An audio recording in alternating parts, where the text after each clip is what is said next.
Shalom, ഞെറീന Francis എരുഷലേമിൽ നിന്നും. സഹോദരങ്ങളെ, കുറച്ച് തൊണ്ട ശരിയായിട്ടുണ്ട്, എന്നാലും പൂർണ്ണമായിട്ടില്ല. ഇന്നും ഈ നാളെയുമായിട്ടൊക്കെ കട്ടൻ ചായയൊക്കെ കുടിച്ച് റെഡിയാകുമെന്ന് ഞാൻ വിശ്വസിക്കുകയാണ്. ഞാൻ എന്താ പറയുക, അത്യാവശ്യം ചില കാര്യങ്ങൾ നിങ്ങളുമായിട്ട് ഷെയർ ചെയ്യണം. അതിന് വേണ്ടിയിട്ടാണ് ഞാനിപ്പോൾ ഈ ലൈവ് വന്നത് തന്നെ. പ്രധാനപ്പെട്ട ചില കാര്യങ്ങൾ എനിക്ക് നിങ്ങളുമായി പങ്കുവെക്കേണ്ടതുണ്ട്. നമ്മളിപ്പോൾ ഒരു അന്ത്യകാലഘട്ടത്തിലേക്ക് പോവുകയാണ്. വളരെ വ്യക്തമായി തന്നെ ഞാൻ നിങ്ങളോട് കഴിഞ്ഞ ലൈവിൽ വന്നപ്പോൾ പറഞ്ഞു കഴിഞ്ഞു. എത്ര പേരിത് മനസ്സിലാക്കി, എത്ര പേരിത് ഉൾക്കൊണ്ടു എന്നൊന്നും എനിക്കറിയില്ല. മനസ്സിലാക്കിയവരെ ഓർത്ത് ഞാൻ ദൈവത്തിന് നന്ദി പറയുകയാണ്. മനസ്സിലാക്കാത്തവർക്ക് അടി കിട്ടുമ്പോൾ പഠിച്ചോളും. അധികം നാൾ നിങ്ങൾക്ക് ഈ ഭൂമുഖത്ത് ജീവിക്കാൻ പറ്റില്ല എന്നുള്ളൊരു യാഥാർത്ഥ്യം ഇനിയെങ്കിലും തിരിച്ചറിഞ്ഞു കൊള്ളുക. നിങ്ങൾക്കിനി അധികം നാൾ ഈ ഭൂമിക്ക് ജീവിക്കാൻ പറ്റില്ല. ലോകം അതിൻ്റെ അന്ത്യത്തിലേക്കാണ്. കർത്താവിൻ്റെ വരവ് ഏറ്റവും ആസന്നമായി നിൽക്കുകയാണ്. കാരണം 194 രാജ്യങ്ങൾക്ക് വാക്സിൻ മാൻഡറ്ററി ആക്കാനുള്ള നിയമം പാസ്സാക്കി കഴിഞ്ഞു. 194 രാജ്യങ്ങൾക്ക്. ഈ 194 രാജ്യങ്ങളിൽ വാക്സിൻ എടുത്തില്ല എന്നുണ്ടെങ്കിൽ അവരെ തുറങ്കിലടയ്ക്കാനുള്ള നിയമം കൊണ്ടുവന്നു കഴിഞ്ഞു. ഇതൊക്കെ ഞാൻ ആദ്യകാലങ്ങളിലേ നിങ്ങളോട് പറഞ്ഞിട്ടുള്ളതാണ്. ഇനി ഇതിങ്ങനെയാണ് സംഭവിക്കാൻ പോകുന്നത് എന്നുള്ള വളരെ വ്യക്തമായിട്ടുള്ള കാര്യങ്ങൾ ഞാൻ നിങ്ങൾക്ക് പറഞ്ഞു തന്നിട്ടുള്ളതാണ്. അപ്പോൾ കഴിഞ്ഞ ദിവസം തന്നെ WHO ലോക ആരോഗ്യ സംഘടനയ്ക്ക് എൻ്റെ വീഡിയോസുകൾ യൂട്യൂബിൽ നിന്നും മനഃപൂർവ്വം റിമൂവ് ചെയ്തതാണ്.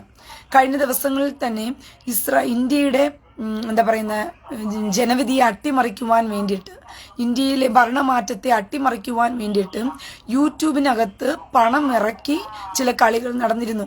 അതിൻ്റെ ഭാഗമായിട്ട് 17 പേരെ യൂട്യൂബ് പുറത്താക്കി. എന്തുകൊണ്ടാണെന്ന് വെച്ച് കഴിഞ്ഞാൽ, ഈ മോദി സർക്കാരിനെ അനുകൂലിച്ചുകൊണ്ട് ആരെങ്കിലുമൊക്കെ വിദേശ രാജ്യങ്ങളിൽ നിന്നും വീഡിയോകൾ ചെയ്യുന്നുണ്ടെങ്കിൽ, സ്വദേശത്തു നിന്നും വിദേശത്തു നിന്നും പ്രത്യേകിച്ചും വിദേശ രാജ്യങ്ങളിലെ വീഡിയോകൾക്ക് കുറച്ചുകൂടി റീച്ച് കൂടുതലായി വരുന്നത് കൊണ്ട് തന്നെ അതിനെ മുൻനിർത്തിക്കൊണ്ടുള്ള ഒരു അനാലിറ്റിക്സ് നടക്കുകയും അതിൻ്റെ ഭാഗമായിട്ട് പല വീഡിയോസുകളും റിമൂവ് ചെയ്യപ്പെടുകയും അങ്ങനെ എന്താ പറയുക, യൂട്യൂബിൽ നിന്നും അത് പരാതി വന്ന് അതിനകത്ത് 17 പേരെ യൂട്യൂബ് പുറത്താക്കി. ആ 17 പേരിൽ ഈ 4 പേര് മലയാളികളായിരുന്നു. ഇത് വളരെ ശ്രദ്ധിക്കപ്പെടേണ്ട ഒരു കാര്യമാണ്. അങ്ങനെ ആ 14 പേരിൽ 4 പേരുകൾ മലയാളികളായിരുന്നു. അങ്ങനെ പല യൂട്യൂബ് ചാനലുകളിലെയും റീച്ച് അവർ കുറച്ച് കളഞ്ഞു. പല യൂട്യൂബ് ചാനലുകളും റിമൂവ് ചെയ്യാൻ കാരണമായി തീർന്നു. അതിൻ്റെ കൂട്ടത്തിൽ എൻ്റെ ചാനലും ആ കൂട്ടത്തിൽ റിമൂവ് ചെയ്യപ്പെട്ടു, ടെർമിനേറ്റ് ചെയ്യപ്പെട്ടു. ഇതൊക്കെ അന്ത്യകാലത്തിൽ നടക്കേണ്ടതാണ്. ഇതൊക്കെ സംഭവിക്കുമെന്ന് ഞാൻ ഓൾറെഡി നിങ്ങളോട് പറഞ്ഞിട്ടുണ്ടായിരുന്നു, ഇങ്ങനെ സംഭവിക്കുമെന്ന് പറഞ്ഞുകൊണ്ട്. ഇപ്പോഴെന്ന് ചോദിച്ചു കഴിഞ്ഞാൽ 194 രാജ്യങ്ങൾക്ക് ആ വീഡിയോ ഒന്നും ഇപ്പോൾ ഇല്ല. ഞാനൊക്കെ അതിട്ട വീഡിയോകളാണ്. ഈ വീണ്ടും വാക്സിൻ വരും, വാക്സിൻ മാൻഡറ്ററി ആകും. വാക്സിൻ മാൻഡറ്ററി ആകുമ്പോഴത്തേക്കും ഇതെടുക്കാത്തവർക്ക് എല്ലാവർക്കും തൊഴിൽ നഷ്ടപ്പെടും, ഇതെടുക്കാത്തവരുടെ ജയിലിലടയ്ക്കും എന്നൊക്കെ ഞാൻ ആ വീഡിയോയിൽ പറഞ്ഞിരുന്നു. ആ വീഡിയോകൾ ഇന്നില്ലാത്തത് കൊണ്ട് തന്നെ പലർക്കും ഈ വീഡിയോയെക്കുറിച്ച് എന്താണെന്ന് പറഞ്ഞ് അറിയത്തില്ല. അപ്പോൾ ഒരു കാര്യം മനസ്സിലാക്കിക്കൊള്ളണം, അതിപ്പോൾ നിങ്ങൾക്ക് യൂട്യൂബിൽ കിട്ടാത്തത് കൊണ്ട് തന്നെ നിങ്ങൾക്ക് ഞാൻ പറഞ്ഞിട്ടുള്ളതാണ് എന്നുള്ള ബോധ്യം കേട്ടവർക്കേ അറിയത്തുള്ളൂ, അല്ലാത്തവർക്ക് അറിയത്തില്ല ഈ സത്യാവസ്ഥ എന്താണെന്നുള്ളത്.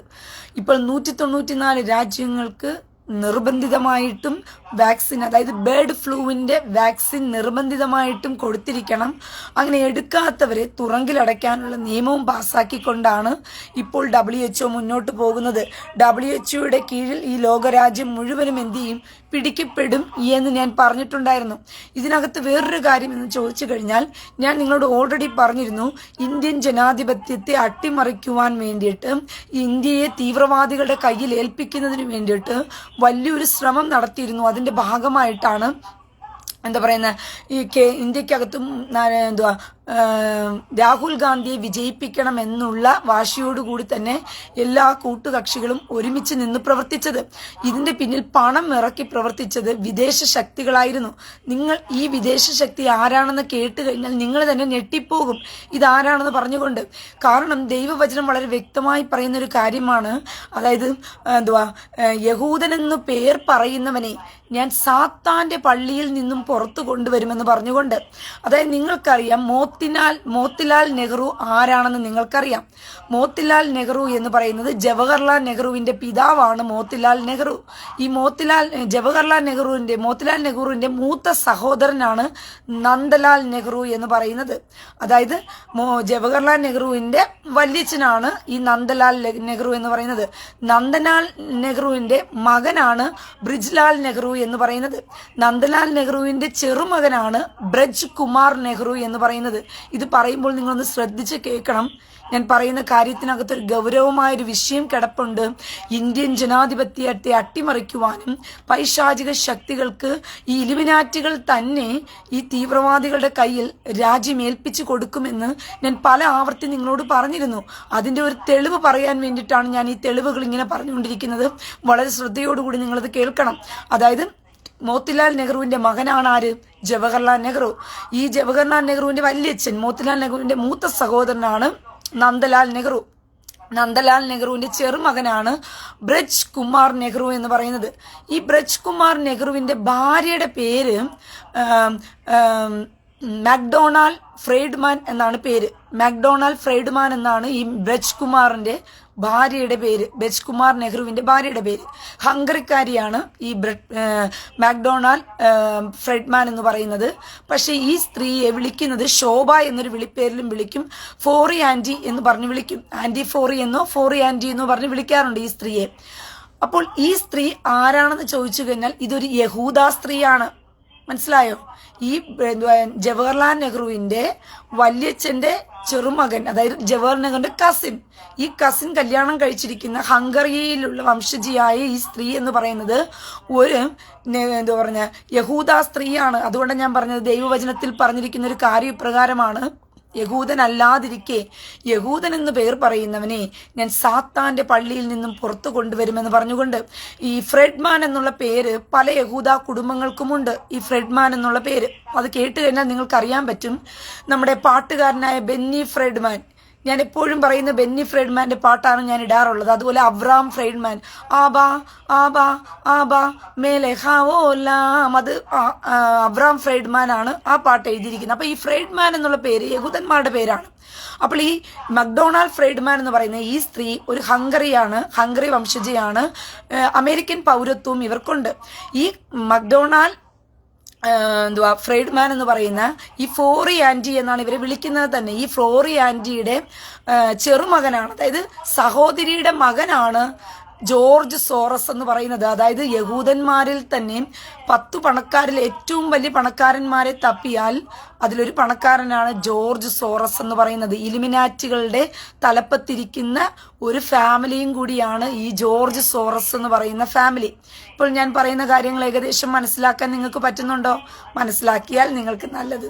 അപ്പോൾ ഈ ഇലുമിനാറ്റികളുടെ ഈ ജോർജ് സോറസ് എന്ന് പറയുന്നത് ഇലുമിനാറ്റികളുടെ തലപ്പത്തിരിക്കുന്ന ഒരു യഹൂദ ഫാമിലിയാണ്. ഞാൻ നേരത്തെ പറഞ്ഞു യഹൂദ ഫാമിലി എന്ന് പറയുമ്പോൾ നിങ്ങൾ തെറ്റിദ്ധരിക്കരുത്. ദൈവവചനം വളരെ വ്യക്തമായി തന്നെ പറയുന്നു, യഹൂദന്മാരെന്ന് പേർ പറയുന്നവരെ ഞാൻ സാത്താന്റെ പള്ളിയിൽ നിന്നും പുറത്തു കൊണ്ടുവരുമെന്ന് പറഞ്ഞിട്ടുണ്ട്. അപ്പോൾ ഈ സാത്താന്റെ പള്ളിയിൽ നിന്നും പുറത്തു കൊണ്ടുവരുന്ന, സാത്താന്റെ പള്ളിയുമായി ബന്ധപ്പെട്ട് നിൽക്കുന്ന ഈ ജോർജ് സോറസിന്റെ വല്യമ്മച്ചിയാണ് ഫോറി ആന്റി എന്ന് പറയുന്ന നമ്മുടെ നെഹ്റുവിന്റെ കസിനായിരിക്കുന്ന ബ്രജ് കുമാർ നെഹ്റു വിവാഹം ചെയ്തിരിക്കുന്നത്. ആ ബന്ധമുണ്ട് ഇന്ത്യയും നെഹ്റു കുടുംബമായിട്ട് ഈ ജോർജ് സോറസിന് ഉള്ളതെന്നുള്ളത് മനസ്സിലാക്കിക്കൊള്ളണം. അപ്പോൾ ഈ വല്യമ്മച്ചി, അതായത് നമ്മുടെ രാഹുൽ ഗാന്ധിയുടെ വല്യമ്മച്ചിയായിട്ട് വരും ആര്? ഈ ചെറുമകനായിട്ട്, ഈ ജോർജ് ഫോറി ആന്റിയുടെ ചെറുമകനാണ് രാഹുൽ ഗാന്ധി. അപ്പോൾ ഇവരുടെ കുടുംബ ബന്ധം ഈ പണ്ട് കാലങ്ങളിൽ നിങ്ങൾ പ്രത്യേകിച്ചും ഒരു കാര്യം മനസ്സിലാക്കിക്കൊള്ളണം. ഈ പണ്ട് കാലങ്ങളിൽ എന്ന് പറയുന്നത് ഈ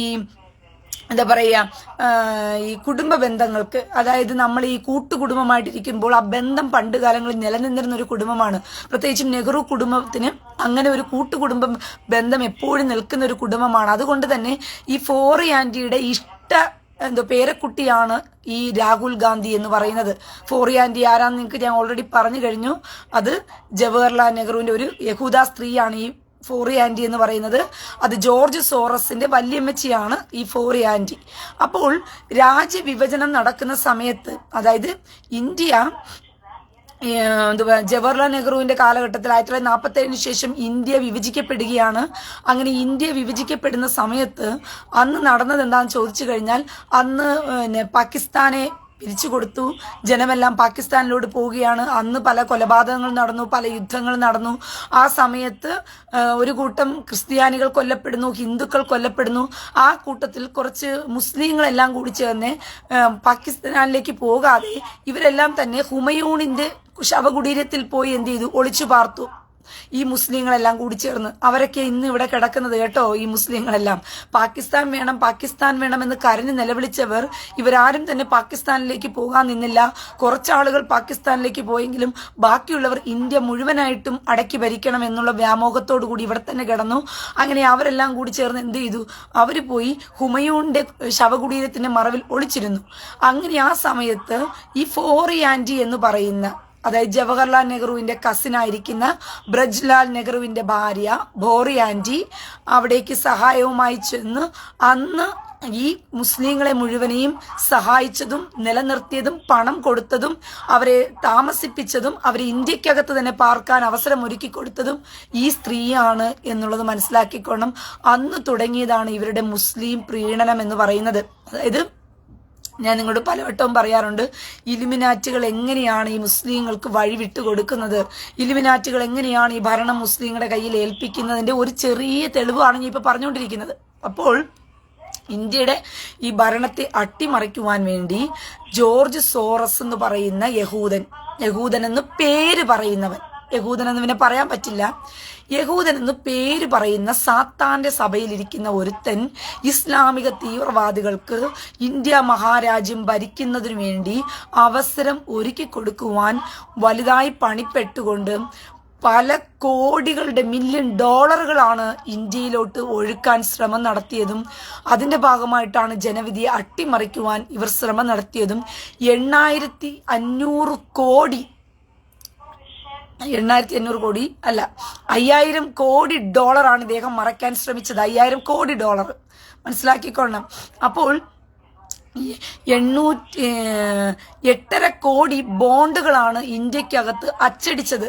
1,00,000 രൂപ വെച്ച് ഓരോരുത്തരുടെയും വീട്ടിൽ കൊടുക്കാമെന്ന് പറഞ്ഞിട്ട് അച്ചടിച്ചത് 8.5 കോടി ബോണ്ടുകളാണ് അച്ചടിച്ചുകൊണ്ട് ഓരോരുത്തരുടെയും വീട്ടുകളിൽ കൊടുത്തിട്ട് ഇവർ ചെയ്തതെല്ലാം തന്നെ ഈ ജോർജ് സോറസിന്റെ പണത്തിന്റെ സോഴ്സ് വെച്ചിട്ടാണ്. കാരണം അദ്ദേഹത്തിന്റെ വല്യമ്മച്ചിയുടെ ചെറുമകനായിരിക്കുന്ന രാഹുൽ ഗാന്ധിയെ എങ്ങനെയെങ്കിലും ഇന്ത്യയുടെ പ്രധാനമന്ത്രിയാക്കി ഒന്ന് കാണണം. അതോടൊപ്പം തന്നെ ഇലുമിനാറ്റുകൾക്ക് ഇന്ത്യ മഹാരാജ്യത്തെ തുലുക്കന്മാർക്ക് ഈ തീവ്രവാദികൾക്ക് ഇന്ത്യ മഹാരാജ്യത്തെ എന്ത് ചെയ്യും, തീരെഴുതി കൊടുക്കണം. ഇതാണ് ഇവരുടെ ലക്ഷ്യമെന്ന് പറയുന്നത്. അങ്ങനെ വലിയൊരു കളി ആര് നടത്തിയിരുന്നു? ഈ ജോർജ് സോറസ് എന്ന് പറയുന്ന മനുഷ്യൻ നടത്തിയിരുന്നു. ഇസ്രായേലിലെ ഒരു കമ്പനി ഉപയോഗിച്ചുകൊണ്ട് ChatGPT വഴിക്ക് ഇവർ ഇന്ത്യയിൽ തന്നെ വ്യാജ വീഡിയോകൾ മോർഫ് ചെയ്ത്, അതായത് മോദി പറയാത്ത കാര്യങ്ങൾ മോദി പറഞ്ഞു എന്നുള്ള പേരിൽ വ്യാജ വീഡിയോകൾ മോർഫ് ചെയ്ത് എന്ത് ചെയ്തു, പ്രചരിപ്പിച്ചു. അങ്ങനെ യൂട്യൂബിന് പ്രത്യേകതരം എന്ത് ചെയ്തു, പൈസ ഓഫർ ചെയ്തു. യൂട്യൂബിലുള്ള ചിലരെ തന്നെ ഇതിനായിട്ട് ഉപയോഗിച്ചുകൊണ്ട് ഈ മോദി വിരുദ്ധ ക്യാമ്പയിൻ ചെയ്യുന്നവരുടെ വീഡിയോകൾക്ക് റീച്ച് കൂട്ടിക്കൊടുത്തിട്ട് മോദിക്ക് അനുകൂലമായി പറയുന്നവരുടെ എല്ലാം വീഡിയോകൾ തന്നെ റീച്ച് കുറയ്ക്കുക. അതോടൊപ്പം തന്നെ എന്ത് ചെയ്യുക, അവരുടെ വീഡിയോകളെ ചാനലുകളെ തന്നെ എടുത്തു കളയുന്ന തരത്തിലുള്ള പദ്ധതികൾ തയ്യാറാക്കി. ആ ഭാഗത്തിൽ പിന്നീട് ഇസ്രായേൽ തന്നെ അത് തിരിച്ചറിഞ്ഞു, ഇസ്രായേൽ തന്നെ അത് മണത്തറിഞ്ഞു. ഇസ്രായേലിൽ നിന്ന് തന്നെ അത് എന്ത് ചെയ്തു, ഇന്ത്യക്ക് ഇൻഫർമേഷൻ വന്നു. ഞങ്ങളുടെ കമ്പനി ഉപയോഗിച്ചുകൊണ്ട് തന്നെ ഇത് നിങ്ങളുടെ ഭരണം തകർക്കാൻ വേണ്ടി ഒരു പദ്ധതി നടക്കുന്നു എന്ന് പറഞ്ഞ് ഇസ്രായേൽ തന്നെ എന്ത് ചെയ്തു, ഇന്ത്യക്ക് ആ ഇൻഫർമേഷൻ പാസ് ചെയ്തു. ഇസ്രായേൽ അപ്പോൾ തന്നെ ChatGPT വഴിക്ക് ഇവന്മാർ ചെയ്യുന്ന ആ വ്യാജത്തരത്തെ ഇസ്രായേൽ കമ്പനി ഉപയോഗിച്ചുകൊണ്ട് ഇവന്മാർ ഇസ്രായേലിൽ ഇരുന്ന് ചെയ്ത ഈ വ്യാജത്തരത്തെ ഇസ്രായേൽ തന്നെ എന്ത് ചെയ്തു, പൊളിച്ചടക്കി. ഇസ്രായേൽ തന്നെ ബ്ലോക്ക് ചെയ്തു. പിന്നെ യൂട്യൂബിനകത്ത് 17 പേര് ഡിസ്മിസ് ചെയ്തു. അതിനകത്ത് 4 മലയാളികൾ ഉണ്ടായിരുന്നു എന്നുള്ളത് കൂടി മനസ്സിലാക്കിക്കൊള്ളണം. അങ്ങനെ വലിയൊരു കളി പിന്നാമ്പുറത്ത് നടക്കുന്നുണ്ടായിരുന്നു. പക്ഷെ ഇതൊന്നും തന്നെ ജനങ്ങൾ അറിയുന്നില്ല. ജനങ്ങൾക്ക് ഇതൊന്നും അറിയണ്ട. ഇവിടെ എന്താ നടക്കാൻ പോകുന്നത്, ഇവിടെ എന്തിനാണ് ഇത് കളിക്കുന്നത്, ഇലുമിനാറ്റുകൾ ഈ തീവ്രവാദികൾക്ക് വേണ്ടി രാജ്യം തീരെഴുതി കൊടുക്കുവാൻ നടത്തുന്ന ഒരു ശ്രമം ആരും മനസ്സിലാക്കാതെ പോകുന്നു എന്നുള്ളത് മനസ്സിലാക്കിക്കൊള്ളുക. കാശ്മീരില് കഴിഞ്ഞ ദിവസം തീവ്രവാദികൾ നടത്തിയ ആക്രമണത്തിൽ ഒരു ഹിന്ദു അമ്പലത്തിലേക്ക് യാത്ര ചെയ്ത് തീർത്ഥാടനത്തിന് വേണ്ടി പോയ ഒരു ഹിന്ദു അമ്പലത്തിലേക്ക് പോയ അമ്പലത്തിലേക്ക് തള്ളാഹു കുക്കുംബർ എന്ന് പറഞ്ഞുകൊണ്ട് ഉമാർ വെടി ഉയർത്തിയപ്പോൾ കൊല്ലപ്പെട്ടത് അനേകം പേരായിരുന്നു എന്നുള്ളത് മനസ്സിലാക്കിക്കൊള്ളണം. അത് കാശ്മീരിലാണ് നടന്നത്. പ്രിയ സഹോദരങ്ങളെ, ഏതെങ്കിലും വാർത്താ ചാനലുകൾ നിങ്ങൾക്കിത് അവതരിപ്പിച്ചു തന്നായിരുന്നോ? നിങ്ങളിത് അറിഞ്ഞായിരുന്നോ? കാശ്മീരിൽ തീവ്രവാദി ആക്രമണം നടന്നതും കുഞ്ഞുങ്ങളടക്കം കൊല്ലപ്പെട്ടതും കാശ്മീരിനെ നോക്കി കരയാൻ ഏതെങ്കിലും കണ്ണുകൾ ഉണ്ടായിരുന്നോ? ഒരു കണ്ണുകളും ഇല്ലായിരുന്നു. അപ്പോൾ തീർത്ഥാടനത്തിന് വേണ്ടി പോയ ഹിന്ദുക്കളെ ടാർഗറ്റ് ചെയ്തുകൊണ്ട് തള്ളാഹു കുക്കുംബർ എന്നും വിളിച്ചുകൊണ്ട് അവിടെ കൂട്ടക്കുരുതി നടത്തിയപ്പോൾ ഒരു മാധ്യമങ്ങളും നിങ്ങൾക്കത് പറഞ്ഞു തന്നില്ല. എന്തുകൊണ്ടാണെന്ന് ചോദിച്ചു കഴിഞ്ഞാൽ ഹിന്ദുവിന്റെ ജീവന് വിലയില്ല, ക്രിസ്ത്യാനിയുടെ ജീവന് വിലയില്ല. പ്രിയ സഹോദരങ്ങളെ, 2 ദിവസമേ ആയിട്ടുള്ളൂ ഈ ഭീകരവാദ ആക്രമണം ഇന്ത്യക്കകത്ത് കാശ്മീരിൽ നടന്നിട്ട്. തള്ളാഹു കുക്കുംബർ എന്ന് പറഞ്ഞുകൊണ്ട് ബസ്സിനകത്ത് വെടിവെച്ച് ഉതിർത്ത് ബസ്സിനകത്തിരുന്ന 3 പേർ കൊല്ലപ്പെട്ടു. ബസ് പുഴയിലേക്ക് മറിഞ്ഞ് തീ കത്തി ഇറക്കത്തിലോട്ട് ഇറങ്ങിപ്പോയി. കാരണം ചവന്മാർ വെടിവെച്ചത് പോലും ബസ് അങ്ങനെ മറിഞ്ഞു പോകണമെന്ന അങ്ങനെ ബസ് തീവന്ത് അനേകർ കൊല്ലപ്പെട്ടു. ബസ്സിനകത്തിരുന്നവർ. കേരളത്തിലെ വാർത്താ മാധ്യമങ്ങൾ നിങ്ങളെ അറിയിച്ചോ? അറിയിച്ചോ? നിങ്ങളെ അറിയിക്കത്തില്ല. കേരളത്തിലെ വാർത്താ മാധ്യമങ്ങൾ നിങ്ങളെ ഈ സത്യം അറിയിച്ചോ? അറിയിച്ചിട്ടില്ല. എന്താണ് സംഭവിക്കുന്നത് എന്നുള്ളത് ഉണർന്ന് ജാഗരിച്ചുകൊള്ളുവിൻ. നിങ്ങൾ അപകടത്തിലേക്ക് പോകുന്ന നാളുകൾ വിദൂരമല്ല എന്നുള്ളത് മനസ്സിലാക്കിക്കൊള്ളുക. ഞാൻ ഇവിടെ കിടന്ന് അലറിയായി സംസാരിച്ചുകൊണ്ടിരിക്കുന്നു. ഇപ്പൊ പോലും എനിക്ക് സംസാരിക്കുമ്പോൾ എനിക്ക് നേരാവണ്ണം തൊണ്ടയെടുത്ത് സംസാരിക്കാൻ പറ്റണില്ല. കാരണം ഒന്നാമത്തെ കാര്യം, ഇവിടുത്തെ ചൂട് കാരണം ഞാൻ കുറച്ച് ഐസ് കഫേ പോലെ തണുത്ത കോളയും ഐസ് കഫേയൊക്കെ കുടിക്കാറുണ്ട്. കാരണം ഇവിടെ ചൂട് ഉച്ച സമയങ്ങളിൽ കൂടുതലാണ്. അതുകൊണ്ട് ഞാൻ അങ്ങനെ കുടിക്കുന്നത് കൊണ്ടും പിന്നെ ഞാൻ എപ്പോഴും തൊണ്ടയെടുത്ത് സംസാരിക്കുന്ന ഒരു വ്യക്തി ആയതുകൊണ്ടുമാണ് ഈ തൊണ്ട അടച്ചിരിക്കുന്നത്. 2-3 ദിവസം റെസ്റ്റ് എടുക്കാൻ പോലും എനിക്ക് സമയമില്ല. കാരണം നമ്മുടെ സമയങ്ങൾ വൈകുന്നു. നമ്മൾ സത്യം ഉണർന്നു വരുമ്പോൾ, അന്വേഷിച്ചു വരുമ്പോൾ സമയം നമുക്ക് വളരെയധികം ഉണ്ടാകത്തില്ല എന്നുള്ളത് മനസ്സിലാക്കിക്കൊള്ളുക. അപ്പോൾ ഇന്ത്യയുടെ ഹിന്ദുക്കളുടെ മരണം അവർക്ക് ദുഃഖമല്ല. ഹിന്ദുക്കളുടെ ജീവന് വിലയില്ല. ഗാസയെ നോക്കി നിലവിളിക്കുന്ന കുറെ മാപ്രകളാണ് നമ്മുടെ നാട്ടിലുള്ളത്. ഗാസയിലെ ജനങ്ങൾക്ക് മാത്രമേ ഇവിടെ വിലയുള്ളൂ, നിലയും വിലയുമുള്ളൂ. ഹിന്ദുക്കളുടെയും ക്രിസ്ത്യാനിയുടെയും ജീവന് നിലയും വിലയുമില്ല. നൈജീരിയയിൽ കൂട്ടക്കുരുതി ചെയ്യപ്പെടുന്ന ക്രിസ്ത്യാനിയുടെ ജീവന് വിലയില്ല. കാശ്മീരിൽ കാശ്മീരി പണ്ഡിറ്റുകളുടെ ജീവന് വിലയില്ല. കാശ്മീരിൽ കൊന്നെടുക്കപ്പെടുന്ന തീർത്ഥാടനങ്ങളിൽ പോകുന്ന ഹിന്ദുക്കളുടെ ജീവന് വിലയില്ല.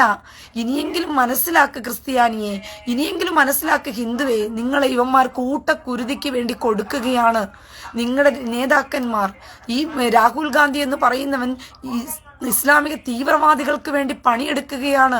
അവന് പണമാണ് പ്രധാനം എന്നുള്ളത് മനസ്സിലാക്കിക്കൊള്ളുക. ഇതിന് വലിയൊരു കളി ഇവർ നടത്തിയിരുന്നു എന്നുള്ളത് തിരിച്ചറിഞ്ഞുകൊള്ളുക പ്രിയ സഹോദരങ്ങളെ. അതുമാത്രമല്ല, കഴിഞ്ഞ ദിവസം ഗാസയിൽ വെച്ച് ഇസ്രായേല് അവിടെയുള്ള ബന്ദികളെ അന്വേഷിച്ച് നടക്കുകയാണ്. പല സ്ഥലങ്ങളിലും അഭയാർത്ഥി കേന്ദ്രങ്ങളിലെല്ലാം ഗാസയിൽ ഇസ്രായേൽ എന്ത് ചെയ്യുകയാണ്? വെടിവെപ്പ് നടത്തുകയാണ്. കാരണം എന്ന് വെച്ച് കഴിഞ്ഞാൽ ഈ അഭയാർത്ഥി കേന്ദ്രങ്ങളുടെ മറവിലെല്ലാം നടക്കുന്ന തീവ്രവാദ പ്രവർത്തനങ്ങൾ അവിടെ നടന്നുകൊണ്ടിരിക്കുകയാണ്. അങ്ങനെ കഴിഞ്ഞ ദിവസം 3 സ്ത്രീകളെ ഇസ്രായേൽ മോചിപ്പിച്ചെടുത്തു. ആ 3 സ്ത്രീകളും എവിടെയാ പാർത്തിരുന്നത് നിങ്ങൾക്കറിയാമോ? അബ്ദുള്ള അജ്മൽ എന്ന് പറയുന്ന അൽ ജസീറയുടെ ലേഖകന്റെ ഭവനത്തിലാണ്. അൽ ജസീറ എന്ന് പറയുന്ന മാധ്യമ പ്രവർത്തകന്റെ, അൽ ജസീറ എന്ന് പറയുന്ന മാധ്യമത്തിന്റെ ലേഖകന്റെ പേരാണ് അബ്ദുള്ള അജ്മൽ എന്ന് പറയുന്നത്. അവന്റെ വീട്ടിലാണ് ഈ പെൺകുട്ടികളെ 3 പേരെയും വെച്ച് ക്രൂരമായ ബലാത്സംഗത്തിന് ഇരയാക്കിയത് ഹമാസ് തീവ്രവാദികൾ. അതായത് മാധ്യമങ്ങളുടെ ഒത്താശയോടുകൂടി. അതുകൊണ്ടാണ് ഈ മാപ്രകൾ നമ്മുടെ കേരളത്തിൽ കൂട്ടക്കരച്ചിൽ കരയുന്നത്. ഇവിടെയെല്ലാം തീവ്രവാദികൾ മറഞ്ഞിരിക്കുന്നു എന്നുള്ള യാഥാർത്ഥ്യം നിങ്ങൾ മറന്നു പോകരുത്. ആ 3 പെൺകുട്ടികളെയും ഒന്ന് ആലോചിച്ച് നോക്കിയേ നിങ്ങൾ.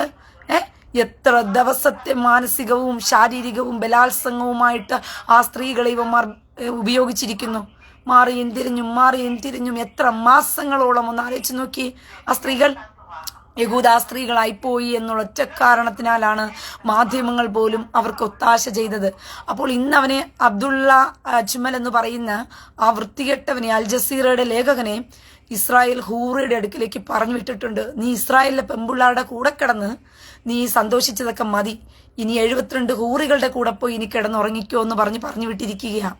അപ്പോൾ മനസ്സിലാക്കിക്കൊള്ളുക, അപകടം വലുതാണ്. നിങ്ങൾ ഈ അപകടം മനസ്സിലാക്കി തിരിച്ചറിഞ്ഞു വരുമ്പോഴത്തേക്കും വൈകും പ്രിയ സഹോദരങ്ങളെ. ഇത് പറഞ്ഞു തരാൻ ഒരു അച്ഛൻ കാണത്തില്ല, ഒരു പുരോഹിതൻ കാണത്തില്ല, ഒരു പാസ്റ്റർ കാണത്തില്ല. ഇത് അന്ത്യകാലഘട്ടമാണെന്ന് നിങ്ങൾക്ക് പറഞ്ഞു തരുവാൻ ഒരുവനും കാണത്തില്ല. നിങ്ങളെല്ലാം പോയി വാക്സിൻ എടുത്തില്ലേ? ഈ വാക്സിൻ എടുക്കാത്തവരോട് ഞാൻ പറയാൻ പോകുന്ന വേറൊരു കാര്യം എന്ന് വെച്ചാൽ, ഞാൻ പറഞ്ഞിരുന്നു നിങ്ങളോട്, പോയവൻ മടങ്ങി വരും, പോയവൻ മടങ്ങി വരും. ഈ വാക്സിൻ വീണ്ടും നിങ്ങളുടെ അടുക്കിലേക്ക് വരുമെന്ന് ഞാൻ പറഞ്ഞിരുന്നു. അതുപോലെ അവൻ വരാൻ പോകുകയാണ്. വലിയൊരു അജണ്ടയുടെ ഭാഗമായിട്ട് ഇന്ത്യ ഈ വാക്സിനെ നിർബന്ധമാക്കാൻ വേണ്ടിയിട്ട് വാക്സിൻ സംബന്ധിച്ച കാര്യങ്ങളുടെ എല്ലാ തീരുമാനങ്ങൾക്കും വേണ്ടി WHO മുൻനിർത്തി കളിക്കുമെന്ന് ഞാൻ നിങ്ങളോട് പറഞ്ഞിരുന്നു. അതുപോലെ തന്നെയാണ് ഇവർ WHO ഇപ്പോൾ മുൻനിർത്തി കളിക്കുകയാണ്. അതിന്റെ പകരമായിട്ട് WHO അധികാരം കൈമാറി കഴിഞ്ഞ ദിവസം ലോകരാജ്യങ്ങളെല്ലാം ഒപ്പിട്ട് കൊടുത്തു. എന്ത് പാൻഡമിക് ട്രീറ്റും നിങ്ങൾക്ക് ചെയ്യാൻ പറ്റും. പാൻഡമിക് ട്രീറ്റിന്റെ പേരിൽ നിങ്ങൾക്ക് എന്ത് ചെയ്യാൻ പറ്റും? നിങ്ങൾ എടുക്കുന്ന തീരുമാനങ്ങളെ ഞങ്ങൾ രണ്ട് കൈയും നീട്ടി സ്വീകരിക്കുമെന്ന് പറഞ്ഞിരുന്നു. അതിന്റെ പേരിൽ 194 രാജ്യങ്ങൾക്ക് ഈ WHO കൽപ്പിച്ചിരിക്കുകയാണ്. അതായത് ബേർഡ് ഫ്ലൂ എന്ന് പറയുന്ന രോഗത്തിന്റെ വാക്സിൻ വരാൻ പോകുകയാണ്. അതെടുക്കാത്തവരെ എല്ലാവരെയും തുറങ്കിലടയ്ക്കാൻ പറഞ്ഞിരിക്കുകയാണ്. ഇതിനു മുമ്പുള്ള പറഞ്ഞിരുന്നത് മുഴുവനും എടുക്കാത്തവരുടെ ജോലി നഷ്ടപ്പെടുത്തണം, അവരെ കൊടുക്കൽ വാങ്ങൽ ഇല്ലാതെയാക്കണം, പിന്നെ അവർക്ക് ബാറിൽ കയറാൻ അനുവദിക്കരുത്, അവരുടെ ഭക്ഷണ സാധനങ്ങൾ വാങ്ങിക്കാൻ പോകാൻ മാളിൽ കയറ്റരുത്, അവരെ സൂപ്പർ മാർക്കറ്റിൽ കയറ്റരുത് എന്ന് മാത്രമായിരുന്നു പറഞ്ഞുകൊണ്ടിരുന്നത്. ഇപ്പോൾ ഒരു പടി കൂടി കടന്നുകൊണ്ട് അവർ പറയുന്നു അവരെ തുറങ്കിലടയ്ക്കണമെന്നാ പറയുന്നത്. തുറങ്കിലടയ്ക്കണമെന്നാ പറയുന്നത്. എന്റെ പ്രിയ സഹോദരങ്ങളെ, നാളുകൾ ഇനി അധികമില്ല. ഉണർന്ന് ജാഗരിക്കേണ്ട സമയത്ത് ഉണർന്ന് ജാഗരിക്കുവിൻ. എനിക്കിനി അധികമൊന്നും പറയാനില്ല. ഇപ്പൊ പോലും എന്റെ ലൈവ് കണ്ടോ നിങ്ങള്? ജനം കുറഞ്ഞുകൊണ്ടിരിക്കുകയാണ്. 77 പേരോ 75 പേരേ ഉള്ളൂ ചുരുക്കം. ഇതിൽ പോലും എത്ര എണ്ണം അവസാന കാലത്ത് വേണ്ടി നിറഞ്ഞിൽക്കുമെന്ന് ആർക്കറിയാം പ്രിയ സഹോദരങ്ങളെ? ഇതിൽ പോലും എത്ര എണ്ണം അവസാന കാലത്ത് എണ്ണിപ്പിറക്കുന്ന ആളുകളായിരിക്കും അവസാന കാലത്ത് നിൽക്കാൻ പോകുന്നത്. ബാക്കിയുള്ളതെല്ലാം കൈവിട്ടു പോകും. ബാക്കിയുള്ളതെല്ലാം എന്ത് ചെയ്യും? ഇറങ്ങി ഓടിക്കളയും. ഈ ബാക്കിയുള്ളവരെല്ലാം കൂടി എന്ത് ചെയ്യും? ഈ മാൻഡറ്ററി വരുന്ന സമയത്ത് രോഗം കൊണ്ടുവന്നിട്ട് ഇവരെന്ത് ചെയ്യും? ഇനി മാൻഡറ്ററി വെക്കും. ഇനി അതുകൊണ്ടാ ലൂക്കോസിന്റെ സുവിശേഷത്തിൽ കർത്താവ് പറയുന്ന ഒരു കാര്യം ഇപ്രകാരമാണ്. ലൂക്കോസിന്റെ സുവിശേഷം അതിന്റെ 21-ാം അധ്യായം 34-ഉം 35-ഉം വാക്യത്തിൽ കർത്താവ് പറയുന്നുണ്ട്, അവർ അതിഭക്ഷണത്താലും ഉപജീവന ചിന്തകളാലും മദ്യപാനത്താലും കുഴഞ്ഞിട്ട് ആ ദിവസം അവർക്ക് കെണി പോലെ വരാതിരിപ്പാൻ സൂക്ഷിച്ചു കൊള്ളുവിനെന്ന് പറഞ്ഞുകൊണ്ട്, അതായത് ഇവർ നിങ്ങളെ ട്രാപ്പ് വെച്ചു, കെണി വെച്ചു. എങ്ങനെ കെണി വെച്ചു? നിങ്ങൾക്ക് ജോലിക്ക് പോകണമെങ്കിൽ വാക്സിൻ എടുക്കണമെന്ന് പറഞ്ഞു.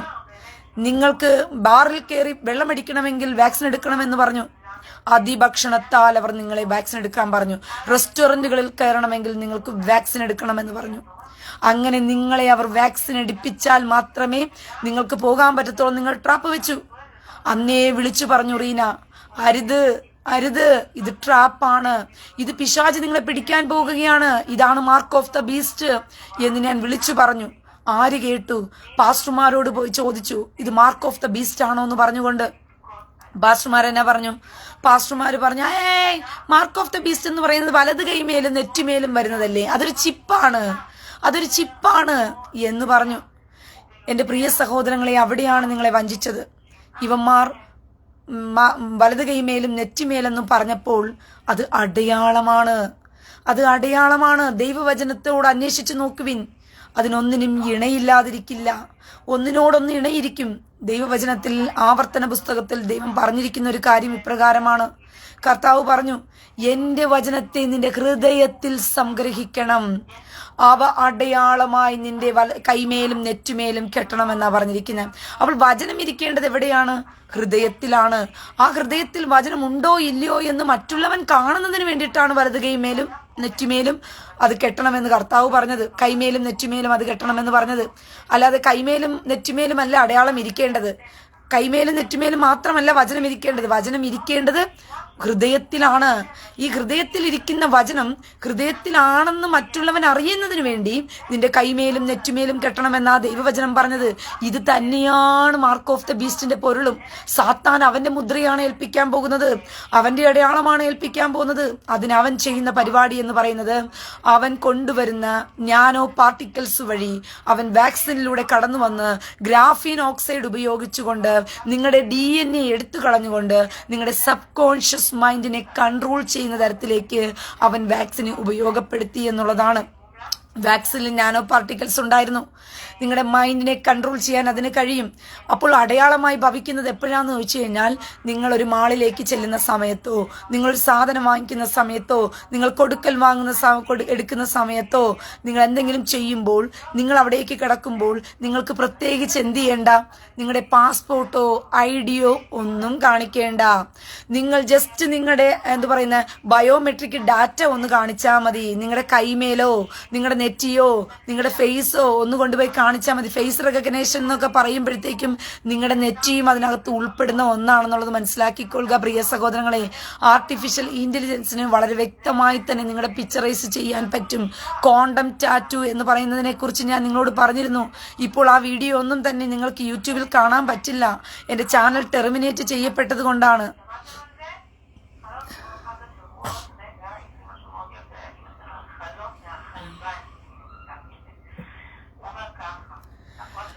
മനസ്സിലായോ? അപ്പോൾ നിങ്ങളുടെ മുഖം കൊണ്ട് കാണിക്കും. ഇപ്പോൾ തന്നെ ദുബായിലൊക്കെ പാസ്പോർട്ട് പ്രത്യേകിച്ച് നിങ്ങൾ കൊണ്ടുപോകണ്ട, നിങ്ങളുടെ ഫേസ് റെക്കഗ്നൈസ് ചെയ്ത് തന്നെ നിങ്ങളെ അകത്തേക്ക് വെരിഫിക്കേഷൻ ചെയ്ത് കൊണ്ടുപോകുക. ആർട്ടിഫിഷ്യൽ ഇന്റലിജൻസ് അത്രത്തോളം പ്രവൃത്തി എടുത്തുകൊണ്ടിരിക്കുക. ഇനി വരാൻ പോകുന്ന വാക്സിൻ ആർട്ടിഫിഷ്യൽ ഇന്റലിജൻസുമായി കൂട്ടി യോജിപ്പിച്ചതാണ്. ഇനി വരാൻ പോകുന്ന vaccine artificial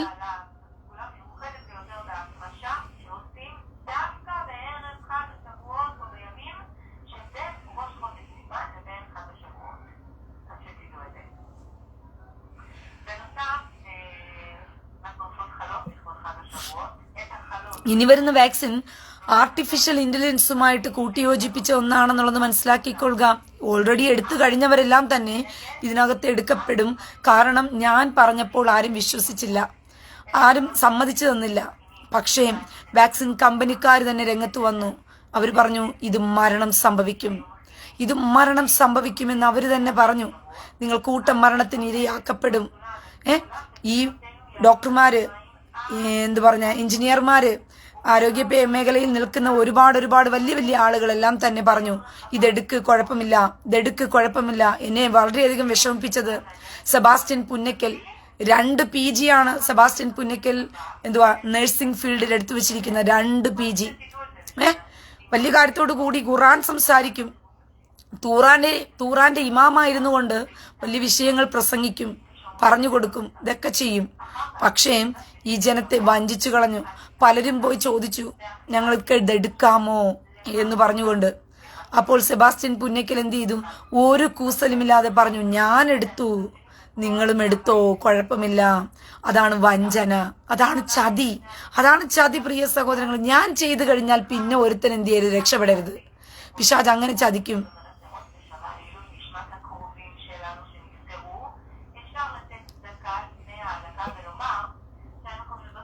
Alexander George, Reena ഒരു കാര്യം മനസ്സിലാക്കും, നമ്മുടെ യാഹിയ എന്ത് തീരുമാനിച്ചോ അത് നടക്കും. എന്താണ് ഉദ്ദേശിച്ച യാഹിയ? അലക്സാണ്ടർ ജോർജിനെ ഞാൻ പുറത്താക്കി. ചുമ്മാ കടന്ന് അറിയാത്ത കാര്യങ്ങൾ ചുമ്മാ കടന്ന് പറഞ്ഞുകൊണ്ടിരിക്കുക.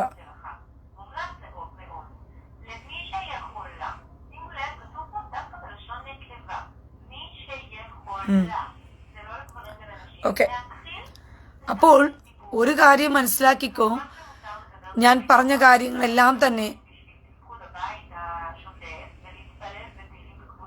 ബേസിൽ മാത്യു, അതെ, വിശ്വാസികളെല്ലാം പാസ്റ്റർമാരെയും പുരോഹിതന്മാരെയും അമിതമായി വിശ്വസിച്ചു. അവർ പറയുന്നതാണ് വേദവാക്യമെന്ന് ചിന്തിച്ചു. അവിടെയാണ് അപകടം പറ്റിയത്. മനസ്സിലായോ? അവിടെയാണ് ചേച്ചി സ്റ്റെഫി റോബർട്ട് ചേച്ചി 194 രാജ്യങ്ങളിൽ ഇന്ത്യ ഉണ്ട്. പിന്നെ 194 രാജ്യങ്ങളിൽ ഇന്ത്യ ഉണ്ട്. ഇന്ത്യയൊക്കെ മുൻപന്തിയിലല്ലേ, വലിയ രാജ്യമല്ലേ.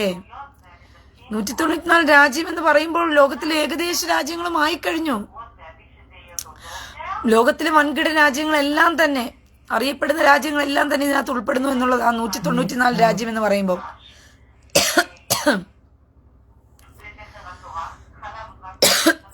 വിശ്വാസത്യാഗം. ടിറ്റു മാത്യു, അതെ, ടിറ്റു മാത്യു, വിശ്വാസത്യാഗം തന്നെയാണ് സംഭവിച്ചു കൊണ്ടിരിക്കുന്നത് എൻ്റെ പ്രിയ സഹോദരങ്ങളെ. എത്ര കൃത്യമായിട്ടാ ദൈവവചനം പറയുന്നത്. ആദ്യമേ തന്നെ വിശ്വാസത്യാഗം സംഭവിക്കുകയും പിന്നെ അധർമ്മമൂർത്തി വെളിപ്പെടുകയും വേണമെന്ന് പറഞ്ഞുകൊണ്ട്. ഇത് ഞാൻ കേരളത്തിലിരുന്നാ പറഞ്ഞിരുന്നെങ്കിൽ നിങ്ങൾ വിശ്വസിക്കത്തില്ലായിരുന്നു. ദൈവം അതുകൊണ്ടാണ് എന്നെ യെരുശലേം വരെ ദൈവത്തിന് കൊണ്ടുവരേണ്ടി വന്നത്. നിങ്ങളോട് ഇത് പറയണമെന്നുള്ളത് കൊണ്ട്, നിങ്ങൾ സത്യം അറിയണമെന്നുള്ളത് കൊണ്ട്, കുറച്ചുപേരെ ദൈവം കണ്ടിരുന്നത് കൊണ്ട്. മനസ്സിലായോ? പിങ്കി, ഇന്ന് ആർക്കെങ്കിലും നോട്ടിഫിക്കേഷൻ കിട്ടിയോ? എനിക്ക് കിട്ടിയില്ല. ഒരുപാട് പേർക്ക് നോട്ടിഫിക്കേഷൻ കിട്ടിയിട്ടില്ല. അതുകൊണ്ടാണ് പലരെയും ലൈവിൽ കാണാത്തത്. ഒത്തിരി പേർക്ക് നോട്ടിഫിക്കേഷൻ കിട്ടിയിട്ടില്ല. അതുകൊണ്ട്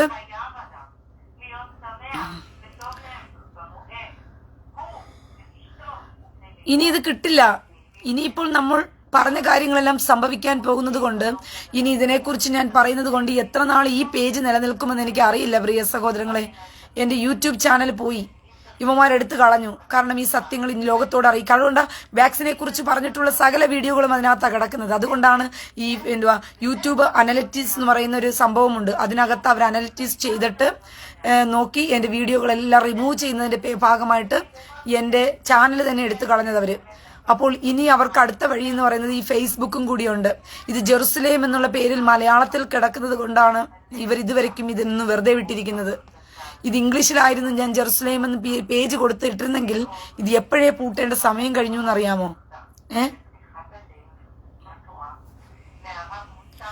ഇനി നിങ്ങൾക്ക് നോട്ടിഫിക്കേഷൻ വരുന്നത് ഭയങ്കര ലേറ്റ് ആയിരിക്കും. നോട്ടിഫിക്കേഷൻ വരുന്നത് മാത്രമല്ല ഇനി ഈ ചാനൽ തന്നെ ഇനി ഉണ്ടാകുമോ എന്നുള്ളതും കൂടി സംശയിക്കേണ്ടിയിരിക്കുന്നു. കാരണം സത്യം വിളിച്ചു പറയുന്നവരെ അവൻ നിലത്ത് തള്ളിയിടും, അവന്റെ കാര്യം സാധിപ്പിച്ചെടുക്കാൻ വേണ്ടിയിട്ട്. Sara Chacko, make new one sister Reena മാക്കര.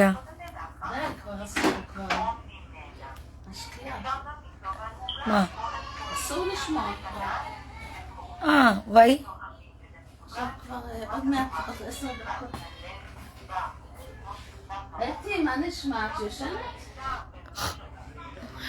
ഞാൻ കുറച്ച് കട്ടൻ ചായ കുടിക്കണം, തൊണ്ട അടച്ചിരിക്കുക. ഞാനൊരു അരമണിക്കൂർ കഴിഞ്ഞ് ഞാൻ ലൈവ് വരുവേ. എല്ലാവരും കാത്തിരിക്കുക.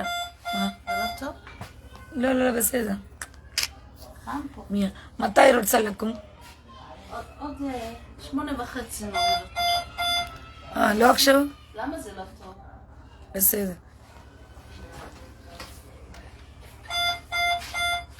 את רוצה לראות כן. לא פריזה? פריזה? לא פריזה.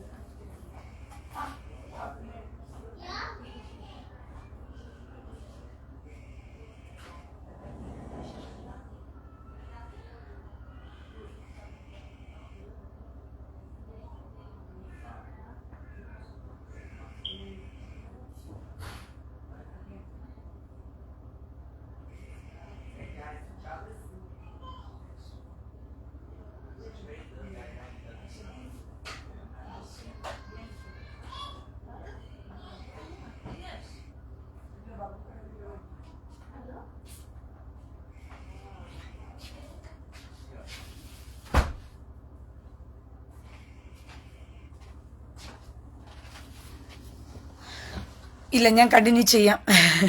ഞാൻ വിചാരിച്ചു ഇപ്പം കുറച്ച് പെങ്കൊച്ചിനൊന്ന് എടുത്തിരുത്തണമായിരുന്നു.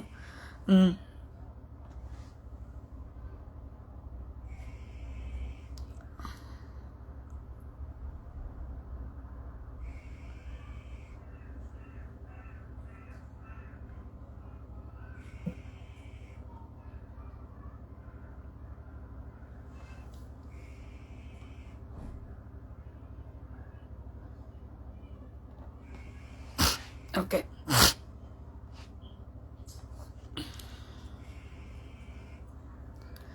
യൂട്യൂബിൽ പുതിയൊരു ചാനൽ കണ്ടു ചേച്ചി, പേര് പറഞ്ഞു, 6 വീഡിയോ ഉണ്ട്. 6 വീഡിയോ ഉള്ളത് എൻ്റെ ചാനൽ തന്നെയായിരിക്കും മിക്കവാറും യൂട്യൂബിൽ. കാരണം ഞാൻ ഈയിടെയായിട്ട് 6 വീഡിയോ ഇട്ടായിരുന്നോ ഞാൻ ഓർക്കുന്നില്ല. ഇന്ന് ആർക്കും നോട്ടിഫിക്കേഷൻ കിട്ടിയില്ല അല്ലേ? വളരെ സീരിയസ് ആയിട്ടൊരു കാര്യം പറയാൻ നിന്നുകൊണ്ടാണ് നോട്ടിഫിക്കേഷൻ കിട്ടാത്തത്.